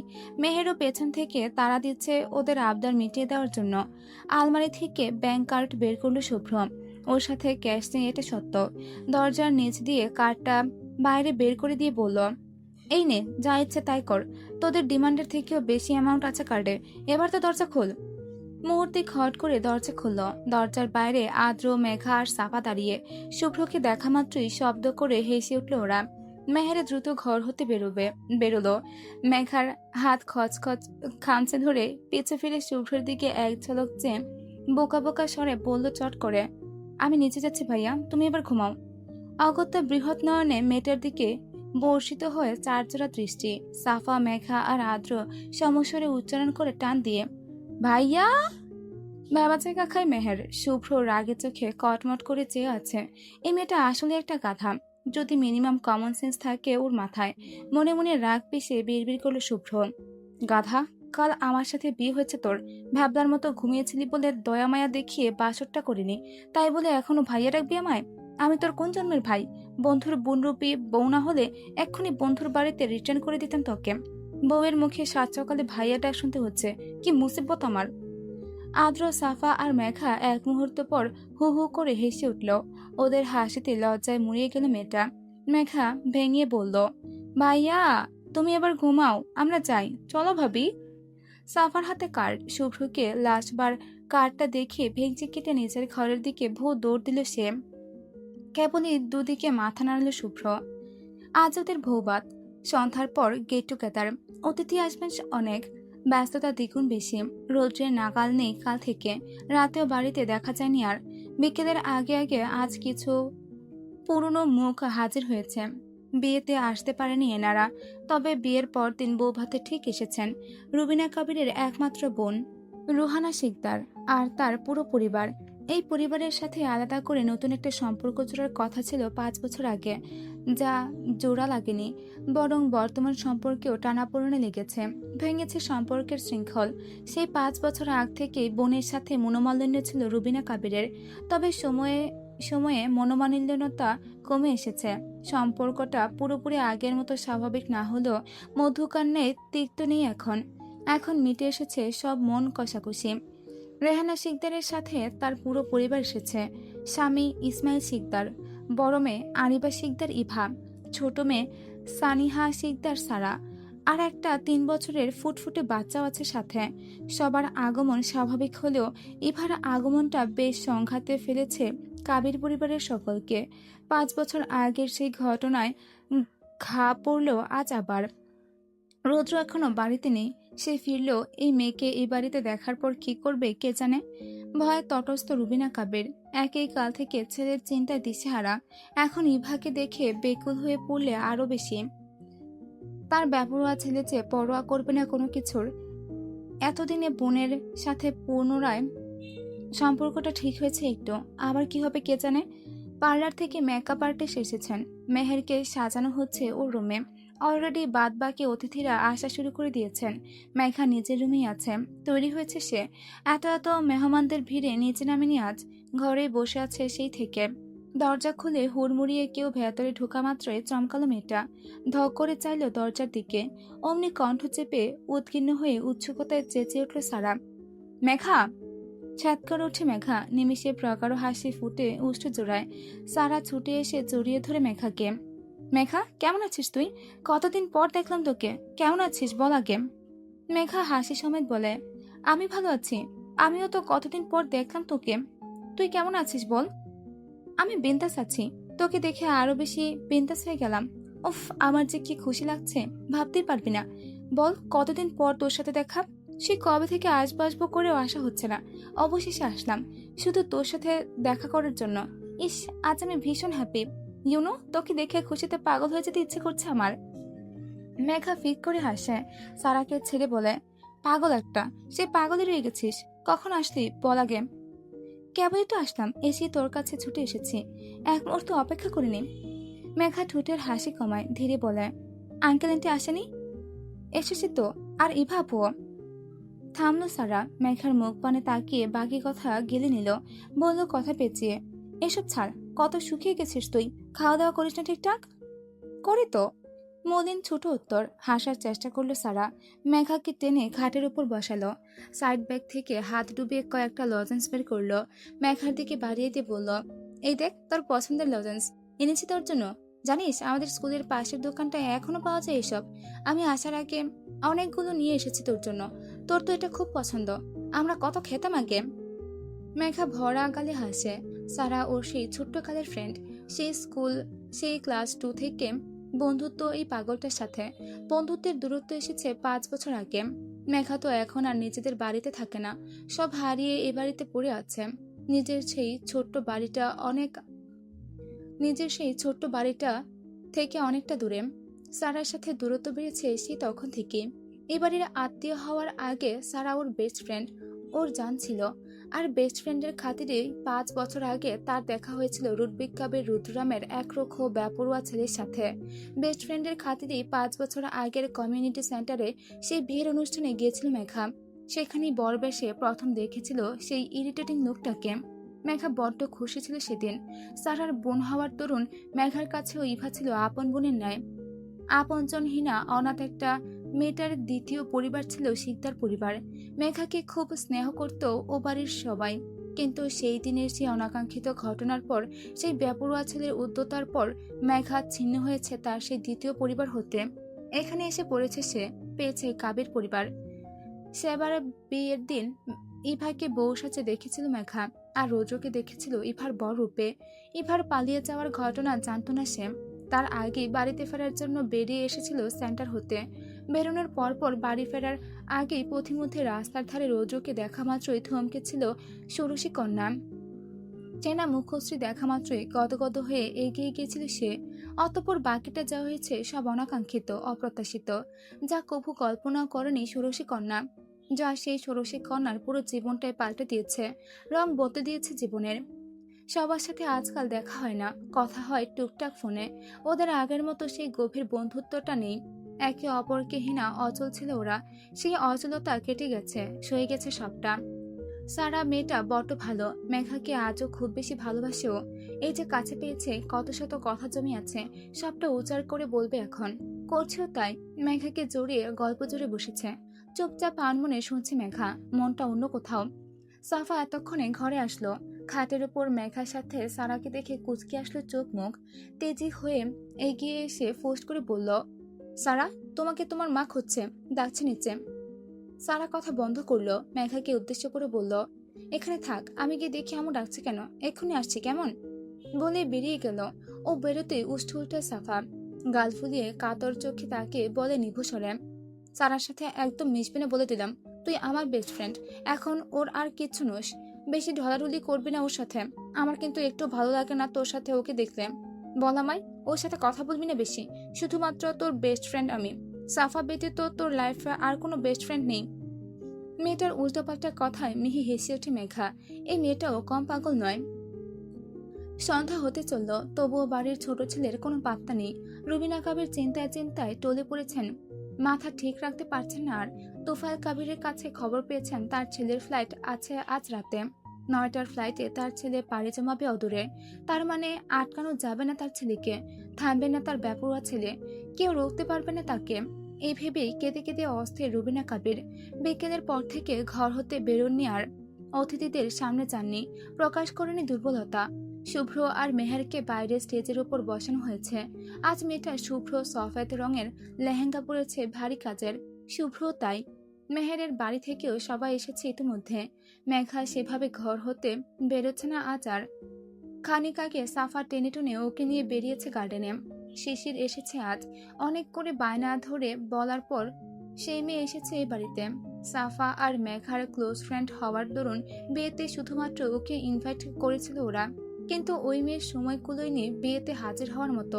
তবে বউ ভাতে আর ছাড় দেয়নি, টুকটুকি অনেকবার জিদ দেখিয়ে ওকে আসতে বলেছিল। এত করে বলার পর কথা রাখতে এসেছে ও। বিলাসবহুল কাবের ম্যানশন চিকচিক করছে উত্তাল সাজসজ্জায়, অদূর পর্যন্ত ঝলকানিতে চোখ ঝলসে যাচ্ছে। শিশির অত্যন্ত সাধারণ পরিবারের মেয়ে, বেড়ে উঠেছে অভাবে। এত বড় বাড়ির এত এত সাজসজ্জায় চোখ ধাঁধিয়ে যাওয়ার মতো অবস্থা ওর। প্রথমবার এ বাড়িতে আগমন তার। গেটের বাইরে থেকে সাফা আর মেঘা ওকে রিসিভ করে নিয়েছে। মেয়েটা আজকেও খুব সাধারণ পোশাকে এসেছে এখানে। এত এত চাকচিক্যময় মলিন দেখাচ্ছে, এত এত চাকচিক্যতায় মলিন দেখাচ্ছে ওর সাজ পোশাক। তবুও মেয়েটার আত্মসম্মান কম নয়, ওকে নিয়ে পুরো পরিবারের সাথে পরিচয় করিয়ে দিয়েছে মেঘা আর সাফা। বাইরে প্রচুর ভিড়, গেস্টরা একে একে বেরিয়ে চলেছে। সন্ধ্যার আধার নেমেছে চারপাশে, তবে এই আধার কাবের ম্যানশনের উজ্জ্বল আলোকে একটুও ক্ষীণ করতে পারেনি। মেঘা, সাফা, শিশির আর সারা ওরা বাইরের হইচই ফেলে ড্রয়িং রুমের একেবারে বসে আছে, গল্প করছে টুকটাক। রৌদ্র বাড়িতে কখন এসেছে এসব ভিড়ভাট্টায় কেউ লক্ষ্য করেনি। ফ্রেশ হয়েছে সে, রোজকার ন্যায় ভেজা শরীরে টি শার্টে জড়িয়ে গলায় টাওয়াল ঝুলিয়ে ধূপধাপ পা ফেলে নিচে নামলো। ওর পায়ের শব্দে চোখেতে তাকালো তার রমণী। বিশাল বড়সড় ঝটকা খেলো সারা। রৌদ্রের ফেরার সম্বন্ধে ওরা অজ্ঞাত, কেউই জানে না যে রৌদ্র ফিরেছে। এমন আচমকা এত বছর পর রৌদ্রকে দেখা মাত্রই বিস্ময়ে দাঁড়িয়ে গেল রমণী। অস্ফুটন্তে উচ্চারণ করলো, রৌদ্র ভাইয়া। রৌদ্র এক ঝলক চেয়েছে ওদের দিকে, শুধুমাত্র একজনের দিকে, কাঙ্ক্ষিত জনের দিকে। তৃষ্ণার্ত নয়নে এক ঝলক তাকিয়ে দ্রুত দৃষ্টি ফেরালো। গলা থেকে টাওয়াল সরিয়ে ঝাড়া মেরে ডাকলো উচ্চস্বরে, মম। এই পর্যন্ত ছিল আসবো ফিরে আবার উপন্যাসের 17 নম্বর পর্ব। আসবো ফিরে আবারও, লেখনীতে সুরভি আক্তার, পর্ব সংখ্যা 18। ছেলের ডাক কানে পৌঁছানো মাত্রই ধরফরিয়ে নিচে নামলেন রুবিনা কাবির। রৌদ্র তখন চেয়ার টেনে বসেছে, খাবে এখন। রুবিনা কাবির নেমে ছেলের কাছে ছুটে আসলেন। বাড়ির ভেতরে তেমন কেউ নেই, বাইরে সবাই। কান্না চেপে ধরে আশা গলায় কোনো রকমে বলি ফুটালো রুবিনা কাবির, রৌদ্র বাবা, এসেছিস তুই? কখন এসেছিস? এতক্ষণ ডাকিসনি কেন আমায়? কোথায় ছিলি তুই কাল থেকে? সব প্রশ্নের বিপরীতে রৌদ্রের ঠান্ডা স্বর, খেতে দাও মম, দেরি হয়ে যাচ্ছে আমার। ধক করে উঠল মাতৃহৃদয়, চোখ ঝাপসা হয়ে আসলে পুনরায়। দেরি হয়ে যাচ্ছে মানে? কিসের জন্য দেরি হয়ে যাচ্ছে তোর? 9টায় ফ্ল্যাট আছে আমার, অলরেডি 7টা বেজে গেছে। আই এম লেট মম, খেতে দাও, নয়তো এভাবেই বেরোতে হবে। রুবিনা কাবির আর পারলেন না নিজেকে সামনে রাখতে, অষ্টু ভেঙে কেঁদে উঠলেন এবার। ছেলের বাহু আঁকড়ে মৃদু আর্তনাদ করে উঠলেন ফুপিয়ে, চেপে রাখা সব কথা ঝেড়ে ফেললেন। চলে যাবি তুই আমাকে ছেড়ে? সত্যি চলে যাবি আবার? মায়া হচ্ছে না আমার জন্য একটু? এভাবে আবার আমায় ফেলে রেখে চলে যাবি? আমি আর কষ্ট সইতে পারবো না রৌদ্র। এমনটা করিস না আর, অবাধ্য হোস না এবার। কখনো আমার কথা শুনিসনি, এবার অন্তত শোন। ছেড়ে দিয়ে এসব জেদ পাগলামো। আর কত চালাবি তোরা আমায়? নিজেরা নিজেদের জেদ ধরে বসে থাকিস, আর মাঝখান থেকে আমি জ্বলে পড়ে মরি। কি আছে তোর ওই দেশে? কেন যাবি তুই ওখানে? মেঘা অনড় হয়ে বসে দৃষ্টি সরিয়ে মেঝেতে নিবদ্ধ করেছে। রুদ্র আর চোখে তাকে দেখে বলল, এদেশে আমার কিচ্ছু নেই মম। আমি আমরা আমরা কেউ নই তোর জীবনে। কি করবি ও দেশে গিয়ে? কি করিস তুই ওখানে? দিন কাটে কি করে আমাদের ছাড়া? জব করি। এমনি এমনি তো এতগুলো বছর একটা দেশে পড়ে আছি ভেবেছ? কথা বাড়িও না মম। ইউনো, কান্নার আওয়াজ আমার পছন্দ নয়। কাঁদবেন এভাবে। খেতে দিলে দাও, না দিলে আমি চললাম। সময় নেই আমার হাতে। রুবিনা কাবির একইভাবে কেঁদে কেঁদে এক কথা বারংবার বলে চলেছেন। তিনি কিছুতেই ছেলেকে যেতে দেবেন না। জাপটে ধরে রেখেছেন ছেলেকে। তার কান্নার আওয়াজে বাইরে থেকে ভেতরে জড়ো হয়েছে অনেকে। শুভ্র, আহিয়ান সহ বাড়ির দুই কর্তা ছুটে আসতেন। ভেতরে বাইরের অধিকাংশ লোকজন জড়ো হওয়া মাত্রই রুদ্র রুবিনা কাবিরকে ঠেলে সরালো নিজের থেকে। ধীরে বলল মায়ের চৌচুরা আলগোছে মুছিয়ে দিয়ে, কেঁদো না মম। মানুষ মানুষের অভ্যাস। 5 বছর যখন আমাকে ছাড়া কাটাতে পেরেছ, তখন আজ আমি চলে গেলে বাকি জীবনটাও ঠিক কাটাতে পারবে। কেঁদে কেঁদে মায়া বাড়িও না অযথা। তোমার আরেকটা ছেলে তো আছে, বাধ্য, ভদ্র, শিক্ষিত ছেলে। আমার মতো অবাধ্য, অভদ্র ছেলে না থাকলেও চলবে। দিব্যি চলবে এবারের সবার জীবন, ঠিক যেভাবে গত 5 বছর চলেছে সেভাবেই। কথা শেষ করে মাকে ছাড়ল। এত এত মানুষের মাঝে আঁচলে মুখ চেপে ফুপিয়ে উঠলেন রুবিনা কাবির। সিরাত দ্রুত কদমে এগিয়ে আসে। রৌদ্র পিছু ফিরে সিঁড়ি উঠতে গেলে সিরাত টেনে ধরে ওর হাত। অবিশ্বাস্য শুধায় চাপা সরে। রৌদ্র, কি হচ্ছে এসব? Are you serious? দেখ আম্মু কাঁদছে। প্লিজ এসব নিয়ে বাড়াবাড়ি করবি না এখন। শুভ্রর কথাটা ভাব একবার। আজ ওর গেট টুগেদার। বাড়িতে কত শত গেস্ট এসেছে, আর তুই এখন এসব কি শুরু করেছিস? শেষ করছি আপু। আমি চলে গেলেই সব সব শেষ হয়ে যাবে। তোমার জন্য এসেছিলাম। আমার ছুটি শেষ, 2 সপ্তাহ শেষ, এবার ফেরার পালা। Everyone, what are you are doing here? Come on guys, please go outside. The event is happening outside, not here. Please leave. অতিথিরা একে একে বেরিয়ে গেলেন কথা শুনে। রৌদ্র মুচকি হাসলো একটু একটু। মায়ের দিকে ফিরে বলল, মম, খেতে দিতে হবে না আর। I am already late, ready হয়ে আসছি। এইটুকুনি বলেই উপরে উঠে গেল গড়গটিয়ে। শুভ্র পেছন পেছন উঠল। আদ্র এতক্ষণ ছিল না বাড়িতে। ফিরেই বাড়িতে ঢোকা মাত্র পুরো বাড়ির সবাই সহ টুকিটাকি আত্মীয় স্বজনদের একসাথে দেখে ভ্রু গুটিয়ে নিল সে। রুবিনা কাবিরকে নিঃশব্দে ফুপাতে দেখে আদ্র তেড়িয়ে এগোলো। বিচলিত হয়ে শুধালো, আম্মু, কি হয়েছে তোমার? কাঁদছো কেন এভাবে? সবাই এখানে একসাথে জড়ো হয়েছে কেন? কি হয়েছে বলবে তো? তোর ভাইকে থামা আদ্র, ওকে যেতে দিস না দয়া করে। ও চলে যাচ্ছে। তোর বাবাকে বল ওকে আটকাতে। বলতে বলতে তৌসিফ কাবিরের দিকে এলোমেলো পায়ে এগোলেন রুবিনা কাবির। ভাইজান, আপনি তো কিছু করুন। রৌদ্র কারো কথা না শুনলেও আপনার কথা ঠিক শুনবে। ও মান্য করে আপনাকে। আপনার ওপর অবাধ্য হতে পারবে না ও। ওকে বাধা দিন দয়া করে। আমার ছেলেটাকে আটকান কেউ। আপনারা এত নিষ্ঠুর কেন? ও তো এবারের ছেলে। তাহলে ওর প্রতি এত কেন অনীহা প্রকাশ করেন আপনারা? এত কেন পাষাণ ওর প্রতি সবাই? চাপা আর্তনাতে ডুকরে উঠলেন রুবিনা কাবির। তোফায়েল কাবির সম্পূর্ণ নির্বিকার। মতিগতিতে বিন্দু পরিমাণ পরিবর্তনের লেশমাত্র নেই। মাথা নিচু করে দাঁড়িয়ে আছেন নিরেট পায়ে, কেবলই স্থান ত্যাগ করলেন তিনি। তৌসিফ কাবির শান্ত থাকতে পারলেন না, উঠে গেলেন রৌদ্রের রুমে। মেঘা সেই একইভাবে বসে ফোন নিয়েছে হাতে। আজগুবি ফোন ঘাটছে, ব্যস্ত আর নির্বিকার প্রমাণ করছে নিজেকে। আদ্র এক পলক তাকালো ওর দিকে। মেঘার পাশে স্বল্প চেনে আরেকটা মুখ নজরে পড়ল। আদ্র বেশি ঘাটল না। শিশির কিছুই বুঝতে পারছে না এসবের। এদের পারিবারিক বিষয় বোঝার চেষ্টাও করলো না। এখানে থাকাটা ঠিক হবে না আর। ইনিয়ে বিনিয়ে কথা তুলল ক্ষীণস্বরে, মেঘা, উনি কে? রৌদ্রকে ইঙ্গিত করে প্রশ্ন। মেঘা হাতের গতি বাড়ালো। এলোমেলো ফোন স্ক্রল করতে করতে জবাব দিল শক্ত কণ্ঠে, চিনি না আমি। সারা আর সাফা তাকায় চকিতে। উত্তর করে সাফা, উনি আমার ভাইয়া, মানে আদ্র ভাইয়ার যমজ ভাই। এজন্যই আদ্র স্যারের সাথে চেহারার মিল আছে। বুঝতে পেরেছি একটু। আচ্ছা তোরা থাক, আমি বরং এখন আসি। তোদের বোধ হয় স্পেস প্রয়োজন। আমারও দেরি হয়ে যাচ্ছে, বাড়ি পৌঁছাতে লেট হয়ে যাবে নয়তো। আসি এখন। সে কি, একা যাবি? যেতে পারবো, বেশি রাত হয়নি এখনো। উঠে দাঁড়ালো শিশির। আদ্র ঠায় দাঁড়িয়ে কি করবে বুঝতে পারছে না। রৌদ্র একটা অচেনা অচেনা মানুষের কথাতে গুরুত্ব দিলেও কখনো আদ্রের কথায় গুরুত্ব দেবে না, শুনবেও না হয়তো। তা ওর ভালো করে জানা আছে রৌদ্রকে। এভাবে আর মন মানে না। শান্তিময় পরিস্থিতি নেই বাড়িতে। ভেবেছিল রৌদ্র ফিরবে না, এখনো তাই মনে হচ্ছে। রৌদ্রকে চেনে সে। এই সময়ে এভাবে ফেরার পাত্র নয় রুটবিক্ষাপী রুদ্র। তাহলে হচ্ছেটা কি এসব? আদ্র চোয়াল নিরেট করল। এর মধ্যে ধূপধাপ আওয়াজ আসলো সিঁড়ির দিক থেকে। তৈরি হয়ে লাগেজ গুছিয়ে নিচে নামছে রুদ্র।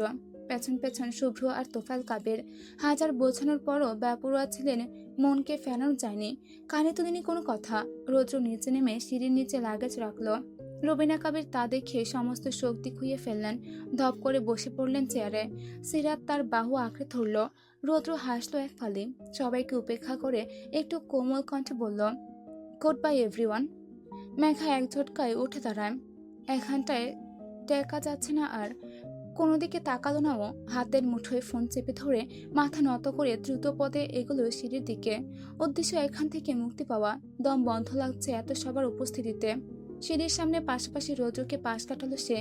একবারও বাঁকা দৃষ্টিতেও চাইল না। পাশ কাটিয়ে মোটে 2 কদম বাড়াতেই টান পড়ল ওড়নার এক কোণে। দ্রুত হকচকিয়ে পিছু ফিরল মেয়েটা। কেমন যেন বুক কাঁপলো রৌদ্রের সাথে চোখাচোখি হতেই।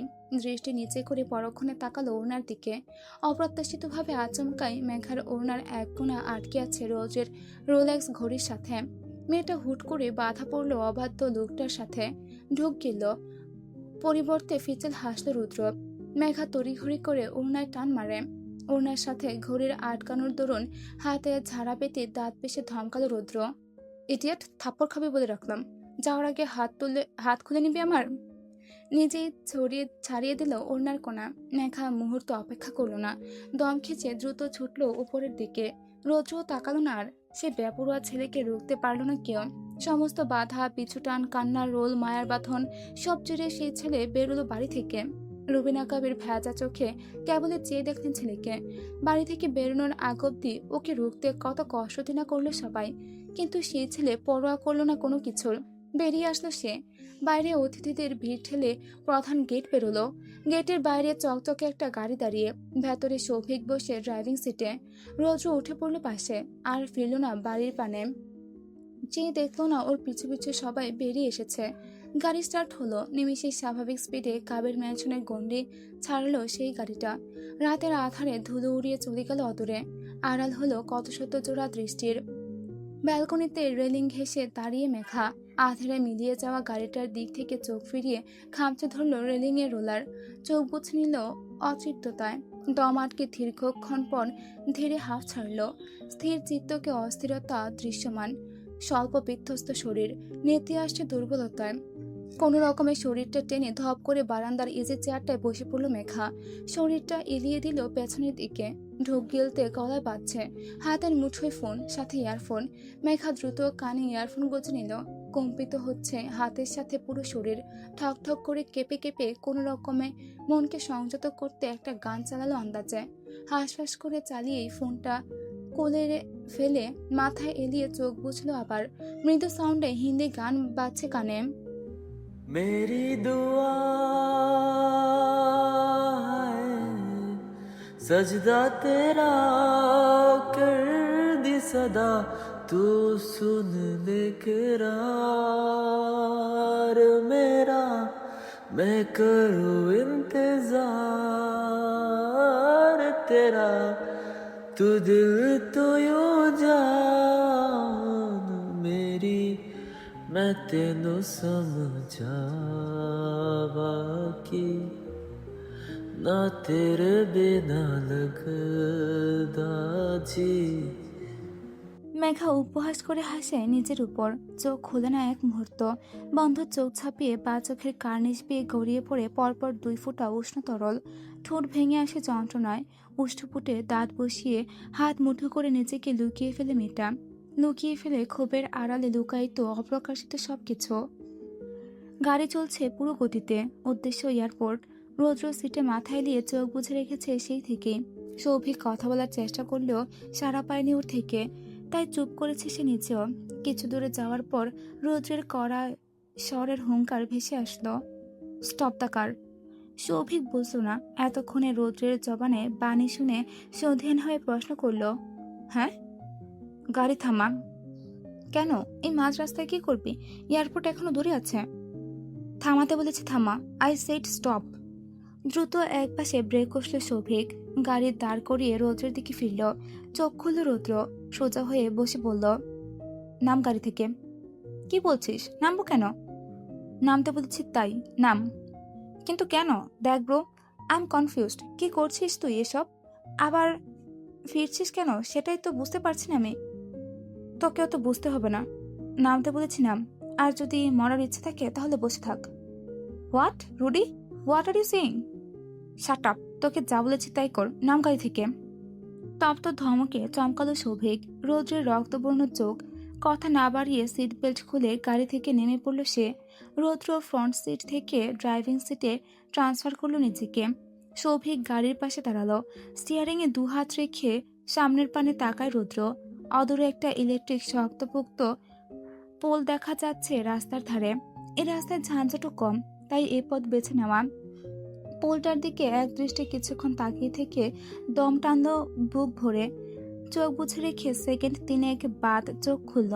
মুখ গুল করে শ্বাস ফেলে স্টিয়ারিং ঘোরালো। গাড়ি দাঁড় করিয়ে ব্রেক চেপে একে একে তরতর করে পুরো স্পিড বাড়িয়ে দিল গাড়ির। সৌভিক জানালা গলিয়ে রৌদ্রের কাণ্ড দেখে ভরকায়। রুডি, কি করছিস? ওর কথা শেষ হতে না হতেই ব্রেক ছাড়ল রৌদ্র।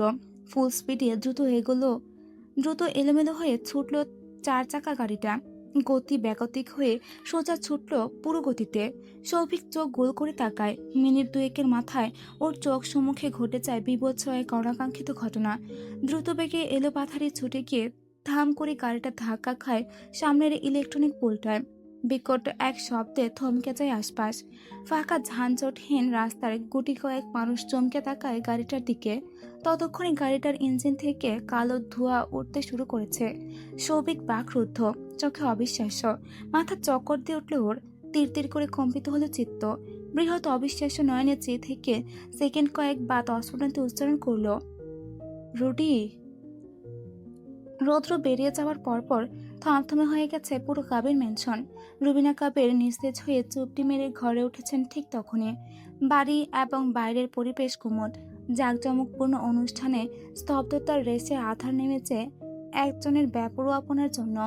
শিশির আটকে পড়েছে, বেরোতে পারেনি এখনো। কেমন জড়িয়ে যাচ্ছে সবটা। 8টা বাজতে চলল। এখন আর না বেরোলেই নয়, দেরি হয়ে যাবে নয়তো। বাড়ি থেকে এর মধ্যে ফোন এসেছে অনেকবার। সাফা কাচুমাচু হয়ে দাঁড়িয়ে আছে একপাশে। বলল শিশির, সাফা দেরি হয়ে যাচ্ছে আমার, আমি বরং এখন যাই। ভার্সিটিতে আসবি তো 2 দিন পর, তখন দেখা হবে আবার। মেঘাবোধের রুমে, ওকে বলে দিস আমার যাওয়ার কথা। সাফা কিছু বলল না, ঘাড় কাত করে সম্মতি দিল শুধু। আদ্র ধূপধাপ পা ফেলে সিঁড়ি বেয়ে নেমে বেরিয়ে যাচ্ছে গটগটিয়ে। সাফা চোখ তুলে তাকিয়ে কিছু একটা ভাবল। শিশিরের হাত টেনে দ্রুত পিছু নিল আদ্রের। বাইরে বেরিয়ে সোজা গাড়িতে উঠে বসেছে আদ্র। মুখভঙ্গিমা বিপচ্ছ নিরেট, রেগে আছে সাংঘাতিক। গাড়ি স্টার্ট করার আগে সাফা ডাকল, ভাইয়া। জানালা বেঁধে গম্ভীর দৃষ্টিতে তাকাতেই বলল আবার, বাইরে যাচ্ছ? শিশিরকে নিয়ে যাবে একটু প্লিজ? রাত হয়ে গেছে অনেক, ওকে ফিরতে হবে। একা ছাড়ি কি করে? তুমি ওকে একটু পৌঁছে দেবে? যাচ্ছই তো বাইরে। শিশির তৎক্ষণাৎ বাধা দিল, আরে না, প্রয়োজন হবে না, আমি যেতে পারবো। পৌঁছে দিতে হবে না আমায়? তুই চুপ কর ভাইয়া, পৌঁছে দাও ওকে। একা একটা মেয়েকে এভাবে একলা ছাড়বো? ও আমার আর মেঘার দায়িত্বে এসেছে, আমাদের রেসপন্সিবিলিটি আছে একটা। আদ্র গাড়ি স্টার্ট করে সামনের পানে তাকিয়ে গুরুগম্ভীর স্বরে উচ্চারণ করলো ছোট বাক্য, উঠতে বল। সাফা চিকচিক করে ওঠে। ফ্রন্ট সিটের দরজা খুলে শিশিরকে ঠেলে বসিয়ে দেয়। আদ্র আদেশের সুরে বলে না তাকিয়ে, তুই মেঘের কাছে যা। শিশিরকে শেষবার দেখে বাড়ির ভেতরে ঢুকলো সাফা। আদ্র এখনো অবধি একবারও তাকায়নি মেয়েটার দিকে। স্টিয়ারিং ঘুরিয়ে গলা তুঙ্গে তুলে আদেশ করলো, সিট বেল্ট বেঁধে নাও। মেয়েটা বুঝলো না, অবুঝ চোখে তাকালো। শুধালো না বুঝে, সরি স্যার।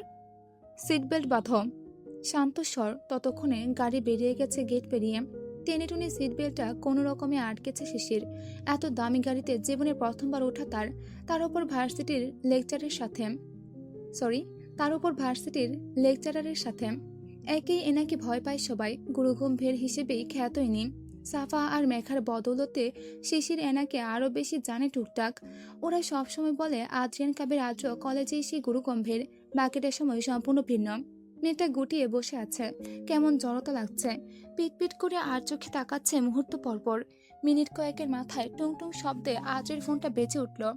8টা বেজে 7 মিনিট চলে। শুভ্র ফোন করেছে। কানে ব্লুটুথ গুঁজে ড্রাইভিংয়ে মনোযোগ রেখে ফোন রিসিভ করলো আদ্র। হ্যাঁ ভাইয়া বলো। ফোনের ওপাশ থেকে কিছু একটা বলতে তড়িতে চোখ মুখে পরিবর্তন আসে আদ্রের। তাৎক্ষণিক শৃঙ্গে উঠল চোখ সহ কপাল, ভরকানো অভিব্যক্তি প্রকাশ পেল নিরেট মুখায়বে। সহসা ব্রেক পড়ল গাড়িতে। সশব্দে হাঁসফাঁস করে উচ্চারণ করে আদ্র, হোয়াট? ওপাশ থেকে আরো কিছু বলল। দুলে উঠল আদ্রের সম্পূর্ণ শরীর, কাঁপল দৃষ্টি চুকল, কণ্ঠমণি উঠানামা করলো ঢোক গেলার সাথে সাথে। খুবলে চেপে ধরল স্টিয়ারিং, কেঁপে কেঁপে উচ্চারণ করলো বাধা ধরা গলায়, আমি এক্ষুনি আসছি ভাইয়া। ইঞ্জিন চালু হলো পুনরায়। শিশির না বুঝে পিট করে তাকিয়ে আছে। আদ্রের ভরকানো অস্থিরতা দেখে পুরোপুরি দৃষ্টিতে তাকালো মেয়েটা। কপালের পাশের শিরা ফুলে উঠেছে আদ্রের, ঘাম গড়িয়ে পড়ছে চিবুকের ধার ঘেঁষে। গাড়ির স্পিড বাড়ালো সে। শিশির চোখ গোল করে তাকায়, নড়েচড়ে বসে ধীরে বলে, স্যার আর ইউ ওকে? উত্তর নেই। ধরফর হৃদয় লোকটার, অবস্থার টালমাটাল উচাটন। অবিন্যস্ত হয়ে বারংবার ঢোক গিলছে। ব্যস্ত শহরে ব্যস্ত রাস্তার বাদে বাকি গাড়িগুলোকে অতিক্রম করে উদ্গ্রীব হয়ে ছুটে চলছে ওর গাড়িটা। গন্তব্য পাল্টে নির্দিষ্ট পথে ছুটছে, গতি অনিয়ন্ত্রিত। শিশির ভরকায় আকস্মিক এমন আচরণে গাড়ির গতি ক্রমশ বাড়তে দেখে মুখ শুকিয়ে আসে মেয়েটার। রাস্তায় ঝাঁঝট প্রচুর। স্যার কি করছেন? স্পিড কমান, অনেক জ্যাম রাস্তায়, এভাবে ড্রাইভিং করছেন কেন স্যার? আদ্র গুরুত্বহীন, দিকবিদিক জ্ঞান শূন্য সে। মাথা কাজ করা বন্ধ করে দিয়েছে। শূন্য হয়ে আসছে মস্তিষ্ক, শুকিয়ে আসছে কণ্ঠনালী, কম্পন অনুভব হচ্ছে সর্বাঙ্গে। কি শুনলো ও? শুভ্র কি বললো ওকে? চোখ জ্বলছে, কান ঝাঁঝা করছে ওর। রাস্তার সব গাড়িগুলোকে এলোমেলো হয়ে অতিক্রম করে গন্তব্যে পৌঁছাতে উদ্গ্রীব সে। এভাবে গাড়ি চালালে যে কোনো মুহূর্তে অঘটন ঘটে যেতে পারে। শিশির ফের বলে থেমে থেমে, স্যার স্যার প্লিজ আস্তে ড্রাইভ করুন, এভাবে যে কোনো মুহূর্তে কিছু একটা হয়ে যেতে পারে। ট্রাফিক রুলস বহির্ভূত এত স্পিডে গাড়ি চালানো, প্লিজ কন্ট্রোল। ও ও ও শাট আপ, ঘ্যান ঘ্যান করবে না কানের কাছে, চুপচাপ বসে থাকো। তপ্ত ধমকানিতে চমকে ওঠে মেয়েটা, সেটিয়ে যায় জানালার দিকে। আজও এলোমেলো শ্বাস ফেলছে, হাঁসফাঁস বেগতিক অবস্থা। মেঘা ঘর হতে বেরোয়নি। খানিকক্ষণ স্থবির হয়ে বসে থেকে ফ্রেশ হয়ে নিয়েছে। ওয়াশরুম থেকে বেরোনো মাত্রই মুখোমুখি হলো টুকটুকির। হন্ততন্ত হয়ে হুমড়ি খেয়ে ঘরে ঢুকলো মেয়েটা। মেঘা দেখেও দেখলো না, দৃষ্টি সরালো। টাওয়েল দিয়ে ভেজা মুখ মুছতে মুছতে গতিহীন দাঁড়ালো মিররের সামনে। চোখ তুলতে আয়নাতে দ্বিতীয়বার সাফাকে দেখতে পেল। দরজার সামনে ঠিক এক জায়গাতে চিপকে দাঁড়িয়ে আছে মেয়েটা। অদ্ভুত এক দৃষ্টে তাকিয়ে আছে মেঘার পানে। মেঘা কপাল কুঁচকালো। ময়শ্চারাইজার হাতে তুলে সেভাবে তাকিয়েই প্রশ্ন করলো হালকা স্বরে, ওভাবে কি দেখছিস? ওষ্ঠ বেজে সাফা দুর্বল পায়ে এগোয় ছোট ছোট কদমে। বাঁধা গলায় ডাকে থেমে থেমে, মেঘা কি হয়েছে? মেঘা ভাইয়া। ভাইয়া কি হয়েছে ভাইয়ার? ভাইয়া নয়, আদ্র ভাইয়া নয়, রৌদ্র ভাইয়া। মেয়েটার আধো আধো কম্পিত স্বরে রৌদ্রের নাম শোনা মাত্রই প্রতিক্রিয়া বদলালো তাৎক্ষণিক। মুখ শক্ত করে নিল, দৃষ্টি নামিয়ে উপেক্ষা করে পাল্টা কিছু শুধালো না আর। ক্ষীয়কাল বাদ সাফা চুপ থাকতে পারে না, বলে উঠে ধরা গলায়, এয়ারপোর্টে যাওয়ার পথে রৌদ্র ভাইয়ের গাড়ির অ্যাক্সিডেন্ট হয়েছে মেঘা, ভাইয়া এখন হসপিটালে। এই পর্যন্তই ছিল আসবো ফিরে আবার উপন্যাসের 18 নম্বর পর্ব। আজ এই পর্যন্তই, বাই বাই। এরকম একটা পরিস্থিতিতে তোমাদেরকে ফেলে রাখবো না, রিল্যাক্সড প্লিজ। পরের পার্টটা পড়ছি। আসবো ফিরে আবারও, লেখনীতে সুরভি আক্তার, পর্ব সংখ্যা 19। ঝনঝনিয়ে একটা শব্দ হয় মেঝেতে কিছু পড়ার মতো। সাফা দ্রুত মেঝের দিকে তাকায়। মেঘার হাত ফসকে ময়শ্চারাইজারটা পড়ে গেছে। কাচের ছোট জারটা ভেঙে 3 টুকরো হয়ে পড়ে আছে মেঝেতে। মেঘার পরবর্তী অভিব্যক্তি বোঝার জন্য ঝট করে পুনরায় ওর দিকে তাকালো সাফা। 2 কদম বাড়িয়ে বাহু টেনে ওকে নিচের দিকে ঘোরালো। মেঘা কি হলো? মেঘা মুখ বিকৃত করে চোখ নামিয়ে নিজের হাত ছাড়িয়ে নেয় ঝাড়া মেরে। ভাঙা কণ্ঠ চওড়াও করে বলে আটকে, কিছু না, ছাড় আমায়। শুনেছিস আমি কি বললাম? শুনেছি। আর কিছু বলবি? বলার থাকলে বল, আর না বলার থাকলে চুপ করে থাক। নয়তো এখান থেকে যা। ডিস্টার্ব করিস না আমায়। আমার ভালো লাগছে না এসব। আমাকে একটু একা থাকতে দিবি প্লিজ? মেঘা, ভাইয়ার অ্যাক্সিডেন্ট হয়েছে। ভাইয়া এখন হসপিটালাইজড। মেঘা কিছু বলল না, সরে আসলো সামনে থেকে। টাওয়াল দিয়ে মুখ ঢেকে শুকনো মুখ মুছলো আবার।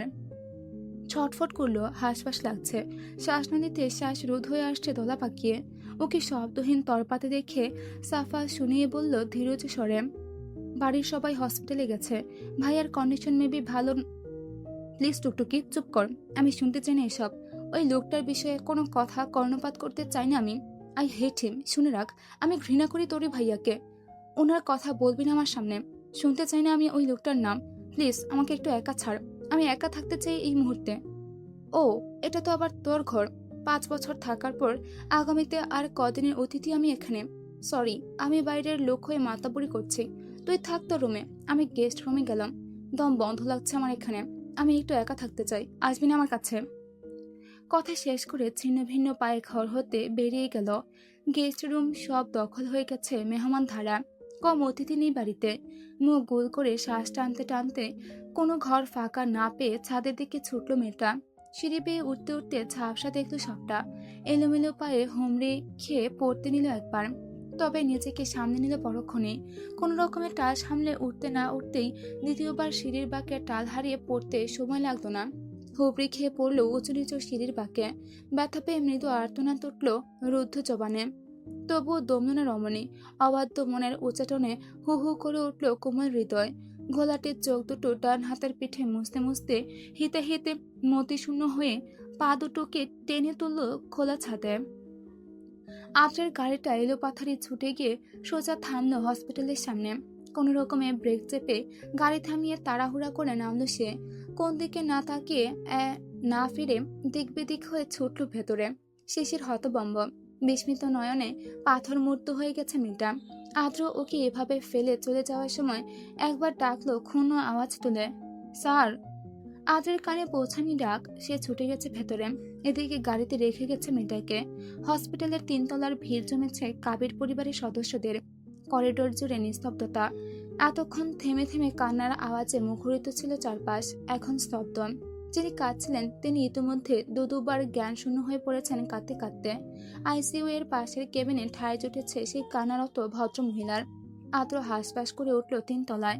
লিফটের অপেক্ষা না থেকে সিঁড়ি বেয়ে ধর ফুরিয়ে উঠতে গিয়ে দম ফুরিয়ে যাওয়ার দশা। গলা শুকিয়ে গেছে আপন ভাইয়ের চিন্তায়। ঘন ঘন শ্বাস পড়ছে যুবকের। কেবিনের বাইরে বাড়ির সবাই উপস্থিত। হাঁটুতে কনুই ঠেসে 2 হাতে মাথা চেপে ধরে বসে আছেন তোফায়েল কাবির, পাশেই তৌসিফ কাবির। উদ্বেগাকুল হয়ে কেবিনের দরজার সামনে পায়চারি করছে শুভ্র। আদ্র এক ছুটে যায়, হাঁসফাঁস করে বলে, ভাইয়া ভাইয়া, রুডি। কি হয়েছে রুডির? শুভ্র মলিন চোখে মুখে তাকায়। ক্ষুণ্ণ আতঙ্ক স্পষ্ট মুখায়বে। ধীরে বলে, বলতে পারছেন এখন অবধি। ডক্টর দেখছেন। আদ্র তড়া করে পিছু ফিরে এক পাশে জড়সড় হয়ে দাঁড়িয়ে সৌভিক। আদ্রকে নিজের দিকে তাকাতে দেখা মাত্রই ছ্যাদ করে উঠল। মাথা নুয়ে কাঁচামাচা হয়ে সিটিয়ে গেল আরো। আদ্র ধারালো দৃষ্টিতে তাকিয়ে ঝাই করে উঠল ওর উপর। এই, কি হয়েছে রুডির? অ্যাক্সিডেন্ট হলো কি করে বল? ড্রাইভ তো তুই করছিলি, তাহলে এই অ্যাক্সিডেন্ট কি করে হলো? গাড়ির ব্রেক ফেল হয়েছিল। আদ্র চোখ সূক্ষ্ম করে আগাঘোড়া দেখে বলে, তোর কিছু হয়নি কেন তাহলে? তুই এভাবে ঠিক আছিস কি করে? রুডির কি হয়েছে? ঠোঁট বেজায় সৌভিক শেখানো কথাগুলো গুছিয়ে নিয়ে মুখ খুলে। মাঝপথে আমাকে থামিয়ে রুডি ড্রাইভ করছিল। সিট বেল্ট ছিল আমার, তাই তেমন কিছু হয়নি। এই দেখ, শুধু কপালে আঘাত পেয়েছি একটু, বাট ও নিজেরটা বাঁধেনি। ড্রাইভিং সিটে থাকার ধরুন ওর সামনের দিকে ছিটকে পড়েছিল। মাথায় বিভৎস আঘাত পেয়েছে। রাইট দেন জ্ঞান হারিয়েছে। আর আর কি হয়েছে ওর? ঠিক আছে তো রুডি? সেটা তো ডক্টর বলতে পারবেন। বেরোননি এখনো। সাথে সাথে হসপিটালে নিয়ে এসেছে ওকে। শুভ্র ভাইয়াকেও ঠিক তখনই ফোন করে সবটা জানিয়েছি। আদ্র এক হাত কোমরে ঠেসে অন্য হাতে মাথা চেপে ধরে দীর্ঘ শ্বাস ফেলল। উত্তেজিত লাগছে এখনো, ভন ভন করছে মাথা। এর মধ্যেই ডক্টর বেরোলেন আইসিইউ এর কেবিন থেকে। তোফায়েল কাবির নিচু দৃষ্টিতে ডক্টরের উপস্থিতি ঠাহর করা মাত্রই ছটফটিয়ে উঠে দাঁড়ালেন। অগত্যায় তেড়ে গিয়ে উদ্বিগ্ন হয়ে শুধালেন, ডক্টর ডক্টর, আমার ছেলে রৌদ্র, ওর কন্ডিশন কেমন এখন? কি হয়েছে? ঠিক আছে তো? কোনো জটিল কিছু? আরে mister Kabir, cool down. Hyper হবেন না তো। আপনার ছেলে একদম ঠিক আছে। তেমন কিছু হয়নি ওর। মাথায় আর হাতে চোট পেয়েছিল, ট্রিটমেন্ট দেওয়া হয়েছে। আমরা ক্লিন করে ব্যান্ডেজ করে দিয়েছি। মাথার চোটটা একটু বেশি গভীর, ব্লাড লস হয়েছে এতে। তবে বেশি টেনশনের কিছু নেই। আমরা দেখা করতে পারি ওর সাথে? অবশ্যই, তবে এক এক করে। বেশি ভিড় জমাবেন না ওনার কাছে। চোট পেয়েছেন তো, হেডেক হচ্ছে। আমরা মেডিসিন সহ ইঞ্জেকশন দিয়েছি। উনি ঘুমিয়ে পড়বেন খানিকের মধ্যে। আপনারা এক এক করে দেখা করে আসুন। তোফায়েল কাবির দ্রুত মাথা নাড়ান, পিছু ফিরে তৌসিফ কাবিরকে ডাকেন। ভাইয়া চলো। দুই ভাই প্রথমে ঢুকলেন কেবিনের ভেতর, আদ্র মুখ বনে তাকিয়ে। বহুদিন পর ভাইয়ের প্রতি বাপের এতটা প্রকাশিত উদ্বেগ দেখল সে। নজর কাড়ল ভীষণ। নতুবা রৌদ্রকে তো ওপর ওপর উপেক্ষা করেন তোফায়েল কাবির। ছেলের ব্যবহার সহ্য করতে না পেরে রাগ ঝাড়েন সর্বদা। নিজের প্রতি ছেলের অবহেলিত আচরণ, উপেক্ষিত উদাসীনতা দেখে তোফায়েল কাবির ও ছেলের পথ বেছে নিয়েছেন এক পর্যায়ে। ছেলেকে কিছুতেই দমন করতে না পেরে কঠোর হয়েছেন তিনিও। ছেলের মতো করে ছেলেকে অনাদর দিয়ে চলেন তিনি। বাপ ছেলে এক, তাদের জেদ রাগ সব অভিন্ন। উভয়ে নিজেদের দুর্বলতাকে ঢেকে রাখে শক্ত খোলসের আবরণে। শুভ্র আর আদ্র একে অপরের দিকে চাওয়াচাই করে মৃদু ঠোঁট ফাঁক করল। ধীরে প্রশ্ন করল আদ্র, আম্মু কোথায়? মামুনি পাশের কেবিনে আছে। স্ট্রেস গেছে অনেক, জ্ঞান হারিয়েছিল, কেঁদেছিল খুব। আপু আছে মামুনির সাথে। এবার আহিয়ান সহ দুই ভাই দরজা ঠেলে ঢুকলো কেবিনের ভেতর। রৌদ্র বাম দিকে মুখ ফিরিয়ে চোখ বুঝে শান্ত হয়ে পড়ে আছে বেডের উপর। মাথায় মোটা ব্যান্ডেজ, সাদা ব্যান্ডেজ বেঁধে লাল টকটকে তরলের ছাপ খানিকটা দৃশ্যমান।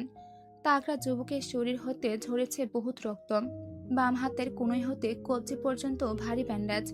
চোখে মুখে ভঙ্গিমা শক্ত করে মুখ ফিরিয়ে রেখেছেন সেই বেপরোয়া ছন্নছাড়া ছেলে। তোফায়েল কাবির নিঃশব্দে ছেলের পাশে বসলেন। খানিক চোখ থেকে আধুসরে ডাকলেন, রৌদ্র। বাপের মুখ থেকে আজ বহু বছর পর নিজের নামটা শুনল সে। তারপর জবাব দিল না, নিজের শক্ত প্রতিমা ধরে রেখে মুখ ফিরিয়েই রইল। আবার বললেন তোফায়েল কাবির, এখন কেমন লাগছে? ঠিক আছো? যন্ত্রণা হচ্ছে খুব? উত্তর নেই, ফুস করে শ্বাস ফেললেন। এবার বললেন তৌফিক কাবির, অ্যাক্সিডেন্ট করলি কি করে? বাইরে শফিক আছে, গিয়ে জিজ্ঞেস করে নাও। শক্ত অবস্থানে থেকে উত্তরের মারপ্যাচ। শুভ্র এগুলো কাছে, তবে আদ্র পা বাড়ানোর আগেই পকেট হতে বেঁচে উঠল মুঠোফোনটা। ফোনের শব্দ ডিরেক্ট মাথায় গিয়ে চিনচিন করে আঘাত হানল রৌদ্রের। মুখ খেচে কিরমিরিয়ে মুখ ঘোরালো রৌদ্র। আদ্র ফোন রিসিভ করে দ্রুত বেরিয়েছে কেবিন হতে। সাফা ফোন করেছে। ওপাশ থেকে চঞ্চলা রমণের সুললিত কণ্ঠ ভেসে আসলো, ভাইয়া কি হয়েছে ওখানে? সব ঠিক আছে তো? রৌদ্র ভাইয়া ঠিক আছে? ঠিক আছে, চিন্তার কিছু নেই, প্যানিক করিস না। তেমন কিছু হয়নি রৌদ্রের। তোমরা এখনো কি করছো ওখানে? বাড়ি আসবে না? মেঘা কোথায়? ভাইয়া মেঘার তো কিছু একটা বলতে গিয়েও থামলাম। কথা ঘোরালো চট করে। মেঘা শুয়েছে একটু, তুমি তাড়াতাড়ি এসো প্লিজ, বাড়িতে বাকিরা টেনশন করছে। যাবো একটু পর, রৌদ্রকে মেবি ছাড়বে না আজ। আম্মুকে নিয়ে আমি ফিরছি বাসায়। তুই মেঘের কাছে থাকবে, একসাথে থাকবে দুটোই। আচ্ছা। ফোন কাটতে গেলে আবার বলল চটপটিয়ে, ভাইয়া শিশির ও কোথায়? ওকে কোথায় নামিয়েছো তুমি? ফোনে পাচ্ছি না ওকে। ঠিকঠাক পৌঁছে দিয়েছো তো? আদ্র কপালে ভাঁজ ছিল সহসা। মুহূর্তে মুখশ্রীতে পরিবর্তন আসে আলাদা। মেয়েটাকে তো তখন ওভাবেই গাড়িতে ফেলে এসেছে। ফোন কানে গজে কপালের পাশে তর্জনী ঠেকিয়ে মৃদু উচ্চারণ করলো, ও শিট। আর কিছু বলল না। মুখের ওপর ফোন কাটলো উত্তর না করে। দ্রুত পদে বাইরের দিকে হন্ততন্ত হয়ে ছুটল। হসপিটাল থেকে বেরিয়ে এগুলো নিজের গাড়ির দিকে। গাড়িতে কেউ নেই, যাওয়ার সময় তাড়াহুড়া করে চলে গেছে। মেয়েটার পানে ফিরে যাওয়া হয়নি দ্বিতীয়বার। তাকাই নিয়ে অবধি অস্থিরতায় ডোর লক পর্যন্ত করেনি। এটা ঠিক ঠাহরে আসছে। আদ্র গাড়ির ভেতরটা দেখে এদিক ওদিক তাকালো। গাড়িতে নেই মেয়েটা, এতক্ষণ বসে থাকার কথাও নয়। আশেপাশেও নেই সেই স্বল্প পরিচিত শ্যামলা মুখায়ব। গাড়ির দুটো ডোর সুন্দর মতো লক করা। আদ্রের স্পষ্ট মনে আছে সে ডোর লক করেনি। মেয়েটা রেসপন্সিবলের মতো সুন্দর মতো নেমে গেছে ডোর লক করে। এভাবে এখানে ওকে ছুটিয়ে নিয়ে আসলো আদ্র। পথিমধ্যে তত্ত্ব ছাড়ে দিয়ে চুপ করে রেখেছিল। মেয়েটাও গুটিয়ে গিয়েছিল ভয়ে। আদ্র ওর মুখশ্রীটা মনে করার চেষ্টা করলো। অদ্ভুতভাবে মনে পড়ল না, অথচ রোজ ভুল করে হলেও এক পলকের জন্য সেই মেয়েটাকে ভার্সিটির ক্লাসে দেখে সে অনেক সময় দীর্ঘ পলকে লক্ষ্য করা হয়েছে। মেয়েটাকে বড্ড ইরেসপন্সিবল হিসেবে জানে সে, নতুবা কেউ রোজ রোজ ঝাড়ি খাওয়ার পরও ক্লাসে লেট করে আসে নাকি। এখন আর মুখটা কিছুতেই মনে পড়ল না, শুধু চোখ সম্মুখে ভাসল মেয়েটার শ্যামলা চেহারার আধো অস্পষ্ট ঘোলাটে অবয়ব। নিমেষে সেই অবয়ব বিলীন হতেও সময় লাগলো না। ফোন হাতে তুলে ফের সাফার নাম্বারে ডায়াল করলো সে। রিসিভ হতে নিজ থেকে ভারী গলায় বলল, ওই মেয়েটা, খোঁজ পেয়েছিস? বাড়িতে পৌঁছেছে? উত্তর আসলো সাফার থেকে, ফোন করেছিলাম একটু আগে, ফোনে পাইনি। কেন, কি হয়েছে? তুমি ওকে ঠিকঠাক পৌঁছে দাওনি? জিজ্ঞেস করেছো কেন? কোথায় নামিয়েছো ওকে? ওর নাম্বারটা আমায় টেস্ট কর ফার্স্ট। কিন্তু কেন? করতে বলেছি কর, এক্ষুনি দে। এইটুকুনি বলে ফোন কাটলো। আশপাশে নজরে বুলিয়ে হাতের ফোনটা ঘোরাতে ঘোরাতে ফের ঢুকলো হসপিটালের ভেতর। সিঁড়ি বেয়ে ওঠার সময় টুংটুং করে মেসেজ আসলো ফোনে। সাফা নাম্বার পাঠিয়েছে। উঠতে উঠতে দ্রুত সেই নাম্বারে ফোন লাগালো আদ্র। প্রথমবার রিসিভ হলো না, তৃতীয়বার রিসিভ হতেই ওপাশ থেকে ভেসে আসলো মৃদু চিকন মেলি কণ্ঠ। হ্যালো, আসসালামু আলাইকুম। বিপরীতে নিঃশব্দে উত্তর করে আদ্রের নিরেট স্বর সোজা সাপটা। কোথায় তুমি? শিশির মেয়েটা কপাল কুচকায়, ফোনের স্ক্রিনের দিকে তাকায়। একই আননোন নাম্বার, তার উপর একটা ছেলের কণ্ঠস্বর, আবার হুট করে তুমি সম্বোধনে অপ্রত্যাশিত প্রশ্ন। মেয়েটা ভারী কণ্ঠে বলল, সরি, আপনি কে? আমি জিজ্ঞেস করেছি কোথায় তুমি, আনসার মি। আজব, আপনাকে কেন বলবো? হাউ ডিয়ার ইউ, এভাবে আচমকা রং নাম্বারে ফোন করে তোড়জোড় দেখাচ্ছেন কাকে? আদ্র বিরক্ত হয়, রেগে বলে, ইউ ডাম্প, ফোন রাখো বেয়াদব। বলেই ফোন কাটে। আজ রৌদ্রকে ছাড়বে না হসপিটাল হতে। একে রাত বেড়েছে অনেকটা। ইঞ্জেকশনের তোপে রৌদ্র এখন ঘুমে কাতর। রুবিনা কাবির সজাগ হতে ছেলেকে দেখে থেমেছেন একটু। তেমন কিছু হয়নি তার ছেলের। আর সবচেয়ে বড় কথা, তার ছেলে তাকে ফেলে রেখে কোথাও যায়নি এবারের মতো। একটু চোট পেয়েছেন তাতে কি, তার ছেলে তো রয়ে গেছে তার নিকট। ছেলেকে একা রেখে হসপিটাল ছাড়বেন না তিনি, কেউ একজন থাকতে হবে এখানে। কাল সকালে পুনরায় নর্মাল চেক আপ করে তবেই রৌদ্রকে ছাড়া হবে। তিনিই থাকবেন। আদ্র জোর করেও তাকে বাড়িতে নিয়ে যাওয়ার জন্য রাজি করাতে পারল না। ঘুমিয়েছে রৌদ্র। শাহিনা কাবিরের কাছে ছোট্ট ঘুমন্ত রামেসাকে রেখে হসপিটালে এসেছিল সিরাত। বাচ্চার জন্য বাড়ির উদ্দেশ্যে আহিয়ানের সাথে বেরিয়েছে অনেক আগেই। তৌসিফ কাবির, তোফায়েল কাবির, শুভ্র আর আদ্র এরাও বেরিয়ে পড়ল বাড়ির উদ্দেশ্যে। হসপিটালে আপাতত একজন হলেই চলবে, তবে রুবিনা কাবিরকে একা ছাড়বে না আদ্র। বাড়ি গিয়ে ফ্রেশ হয়ে এই রাতে আবার আসবে হসপিটালে। সেই মোতাবেক বাড়ি ফিরল সকলে। বাড়ির পরিবেশ ভ্যাবসা গুমট, নিস্তব্ধ পুরো বাড়ি। রাত গড়িয়েছে একটার দূর গোড়ায়। এতক্ষণে রৌদ্রের চিন্তায় চিন্তায় অস্থির ছিলেন সকলে। সিরাত ফিরে এসে আশ্বাসত করার পর শান্ত হয়েছে সবাই। আদ্র নিজের ঘরে যাওয়ার আগে সাফা আর মেঘার দরজায় ধীরে নক করল। এতক্ষণেও দুটো ঘুমে কাদা হওয়ার কথা, তবে হিতে বিপরীত। দরজায় টোকা মারার সাথে সাথে খুলল দরজাটা। ধরফুরিয়ে বেরোলো সাফা। চকিয়ে যায় আদ্র। ভ্রু গুটিয়ে কণ্ঠ খাদে নামিয়ে বলে, ঘুমাসনি এখনো? সাফা ঢুক গিলে ভয়ে ভয়ে বলে, মেঘার সাংঘাতিক জ্বর এসেছে ভাইয়া। আর শুনল না কিছু। সাফাকে টপকে দ্রুত কদমে ঘরে ঢুকলো সে। ডাকলো ভরকানো গলায়, মেঘ। বিছানায় কম্বল মুড়ি দিয়ে একেবারে গুটিয়ে শুয়ে আছে মেয়েটা। হুঁশে আছে বলে মনে হয় না। এই ভ্যাবসা গরমের সাথে সাথে মেয়েটার জ্বরের তোপ পুরো ঘরকে উষ্ণ করে তুলেছে। সারা শিওরের কাছে বসে ভেজা পট্টি দিয়ে তাপমাত্রা ছেঁকার চেষ্টায় রত। আদ্র অপর পাশে বসে আলগোছে মেয়েটার কপালে হাত ছোঁয়ায়। জ্বরে পুড়ে যাচ্ছে গা, ভরকায় আদ্র। এতটা জ্বর আসলো কখন? টুকটুকি, আমায় বলিসনি কেন আগে? তুমি তো হসপিটালে ছিলে, তাই বলিনি। বললে আবার আলাদা করে টেনশন করতে। মিনমিনেশ্বরে বিপরীতে ধমকায় আদ্র। তাই বলে বলবি না আমায়? গা পুড়ে যাচ্ছে জ্বরে। থার্মোমিটার কোথায়? মেপেছিস জ্বর? সাফা গাল ফুলিয়ে জবাব দেয়, সিরাত আপু হসপিটাল থেকে ফিরে মেপেছে 102 ডিগ্রি তাপমাত্রা। মেডিসিন খাইয়ে রুমে গেছে আপু। জ্বর না কমলে আমরা কি করব? সেই তখন থেকে আমি আর সারা জলপট্টি দিয়ে যাচ্ছি। আম্মুও কতক্ষণ বসেছিল এখানে। ভেজা টাওয়াল দিয়ে শরীর মুছিয়ে দেওয়া হয়েছে, তবুও জ্বর কমছে না। আদ্র কথাগুলো শুনল, ধীরে ডাকল, মেঘ। মেঘা নিশ্চুপ। মেঘ। এবার উত্তর আসে ক্ষীণ আওয়াজে, কি হয়েছে আমার মেঘপুরীর? হঠাৎ এতটা জ্বর আসলো কি করে? মাথায় যন্ত্রণা করছে? মেয়েটার তরফ থেকে উত্তর নেই আর, কাঁপছে ঠান্ডায়। আদ্র ফের তাপমাত্রা মাপল। তখনকার থেকে কমেছে 2 ডিগ্রি। ধীরে ধীরে কাঁপুনি কমছে, নিয়ে আসছে শরীর। আদ্রকে ফ্রেশ হয়ে হসপিটালে ফিরতে হবে আবার। উঠে দাঁড়িয়ে সাফার মুখোমুখি হয়ে বলল, রৌদ্রের অ্যাক্সিডেন্টের পর মেঘা কোথায় ছিল? ছাদে। তুই? রুমে। ওর সাথে থাকতে বলেছিলাম তোকে। আমি কি করব? ও বলল ও একা থাকতে চায়, আমি যেন ডিস্টার্ব না করি। আদ্র তাকিয়ে থেকে বুক চেড়ে শ্বাস ফেলল, নরম কণ্ঠে বলল, এখন ওর কাছে থাক, জ্বর কমছে ধীরে ধীরে। আবার যদি পারে তাহলে আপুকে খবর দিবি, একা একা মাতব্বরি করবি না। আমার আবার হসপিটালে ফিরতে হবে, 2টো বাজতে চললো, আমি আসি। সাফা ঘাড় কাত করে বেরিয়ে যায় আদ্র। এক রাত্রি পেরোলো, হলো নব্য সকালের সূচনা। কাবির মেনশনে জনসংখ্যা বেড়েছে, আত্মীয় স্বজন মিলে। কাজে রেহানা শিকদার এসেছেন, পরিস্থিতি ব্যাগতিক বুঝে ফিরতে পারেনি আর। রৌদ্রকে দেখলেই সে তোড়জোড়ের মধ্যে। রৌদ্র তাদের লক্ষ্য করেছে কিনা তা ব্যাপারটা। এর মধ্যেই সেই ছেলের চলে যাওয়া, অ্যাক্সিডেন্ট ঘটা, বাড়ির সবার ওপর এত সব ধাক্কা, কান্নাকাটি, এসবই কালকের দিনটা গত হয়েছে। আজ সকালটা ভিন্ন, রোজকার মতো ঘটছে না কোনো কিছুই।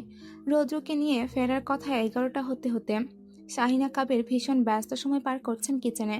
এত এত মানুষের রান্না, সকাল থেকে ব্রেকফাস্ট তৈরি, সার্ভ করা, সব দেখতে গেলে একা হাতে করতে হচ্ছে রুবিনা কাবিরের অনুপস্থিতিতে।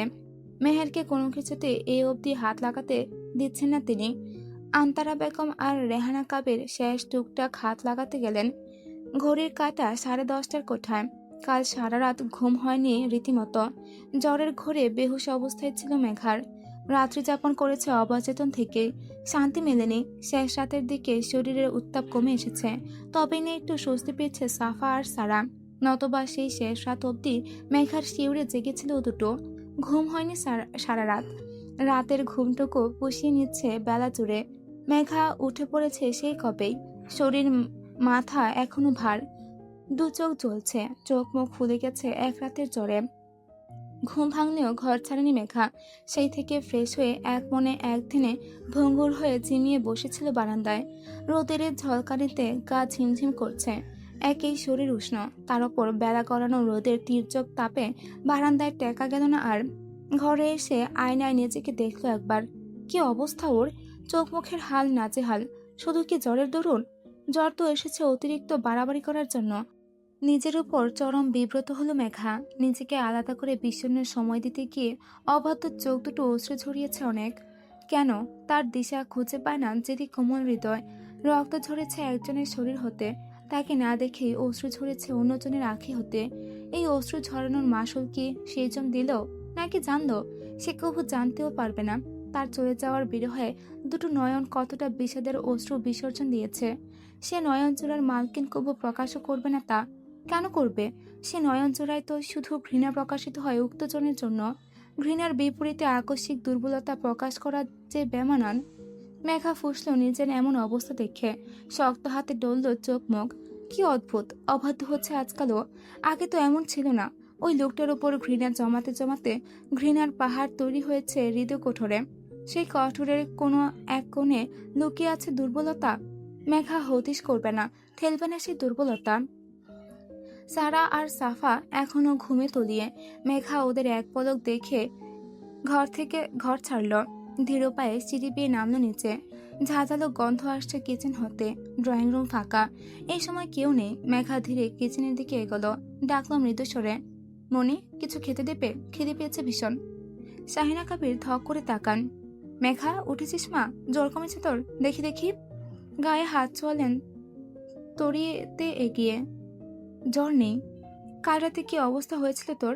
আমি তো ভয় পেয়ে গেছিলাম। যাক বাবা, সেরেছে অসুখ। আচমকা অমন গা ভরা জ্বর আসলো কি করে? কি খাবি এখন বল? খেতে পেয়েছে খুব? তুই কি বস, আমি নিয়ে আসছি খাবার। মেঘা কথা বাড়ল না, বসলো চেয়ার টেনে। শুভ্র সেই সকালে উঠেই বেরিয়ে গেছে হসপিটালে। মেহের নিচে নামলো ছটফট করে, হাতে ফোন। শুভ্র ফোন করেছিল, এসে পড়েছে ওরা। মেহেরের উৎকীর্ণ হয়ে নেমে তরতরে সরে বলল, গলা খানিক উঁচু করে, মা, রৌদ্র ভাইয়াকে নিয়ে এসে গেছে সবাই। কোথায় তুমি? শাহিনা কাবির মেঘার খাবার নিয়ে সাথে সাথে বেরুলেন। ততক্ষণে সদর মারিয়ে ভেতরে ঢুকে পড়েছেন কাঙ্ক্ষিত সকলে। শুভ্র, আদ্র, রুবিনা কাবির আর সাথে তার ছন্নছাড়া ছেলে রৌদ্র। মেঘা ছলকে ওঠে, পায়ের শব্দে কম্পিত হয়ে একবংশীর বক্ষস্থল। ঝট করে সদরের দিকে তাকায়ও। চারজনের মধ্য থেকে ক্ষুধার্ত নয়নজোড়া ঠিক খুঁজে নেয় নিষিদ্ধ সেই কাঙ্ক্ষিত জনকে। স্বভাবসুলভ মুখভঙ্গিমা শক্ত করে দাম্ভিক ভাইয়ে বাড়িতে ঢুকলো রৌদ্র। মাথায় সেই কালকের ন্যায় মোটা ব্যান্ডেজ, হাতেও তাই। শাহিনা কাবির মেঘার সম্মুখে ব্রেকফাস্টের ট্রে রেখে এগিয়ে গেলেন ওদিকে। মেঘা সেই লোকটার পানে তাকিয়ে মূর্তির নেই শক্তিহীন উঠে দাঁড়ালো। রুবিনা কাবির তড়িঘড়ি করে সোফা হতে কুশন সরিয়ে ছেলের বসার জায়গা করলেন। রৌদ্র, বস এখানে। রৌদ্রের নীরের কণ্ঠ, রুমে যাব। মাথা তুলল না সে, চাইল না কোনো দিকে। দম্ভ ভরে পা চালিয়ে সেভাবেই সিঁড়ির দিকে উঠল। থামালো না ওকে কেউ। সিঁড়ির শেষ প্রান্তে উঠতে গিয়ে রৌদ্রের পথের সামনে বাধা হয়ে কোথা থেকে ছুটে এসে একটা ছোট্ট পিচ্চি ছানা। মুখ বিকৃত করে সহসা থমকায় রৌদ্র। বাচ্চাটা ছোট্ট ছোট্ট থপথপে গায়ে ছুটে এসে রৌদ্রের সামনে থামে ওকে দেখেই। পেছন পেছন ছুটে আসে আরেক রমণী। সাবধানী হয়ে বাচ্চাকে থামাতে চায়। রৌদ্র চকিতে তাকায় সেই রমণীর পানে।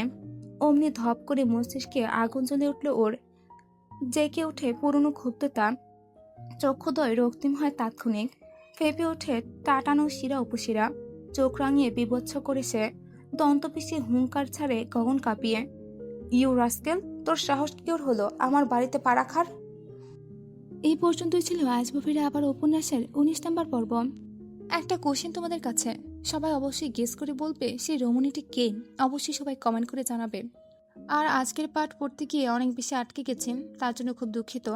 ভুলগুলো সবাই ক্ষমা দৃষ্টিতে দেখবেন। তো যাই হোক, আজকের পাঠ এই পর্যন্তই। অনেক বড় করে পাঠ দিয়েছি, সো সবাই অনেক বেশি বেশি কমেন্ট করবে, লাইক করবে। তো পরবর্তী পর্বে আবার দেখা হচ্ছে। আল্লাহ হাফেজ।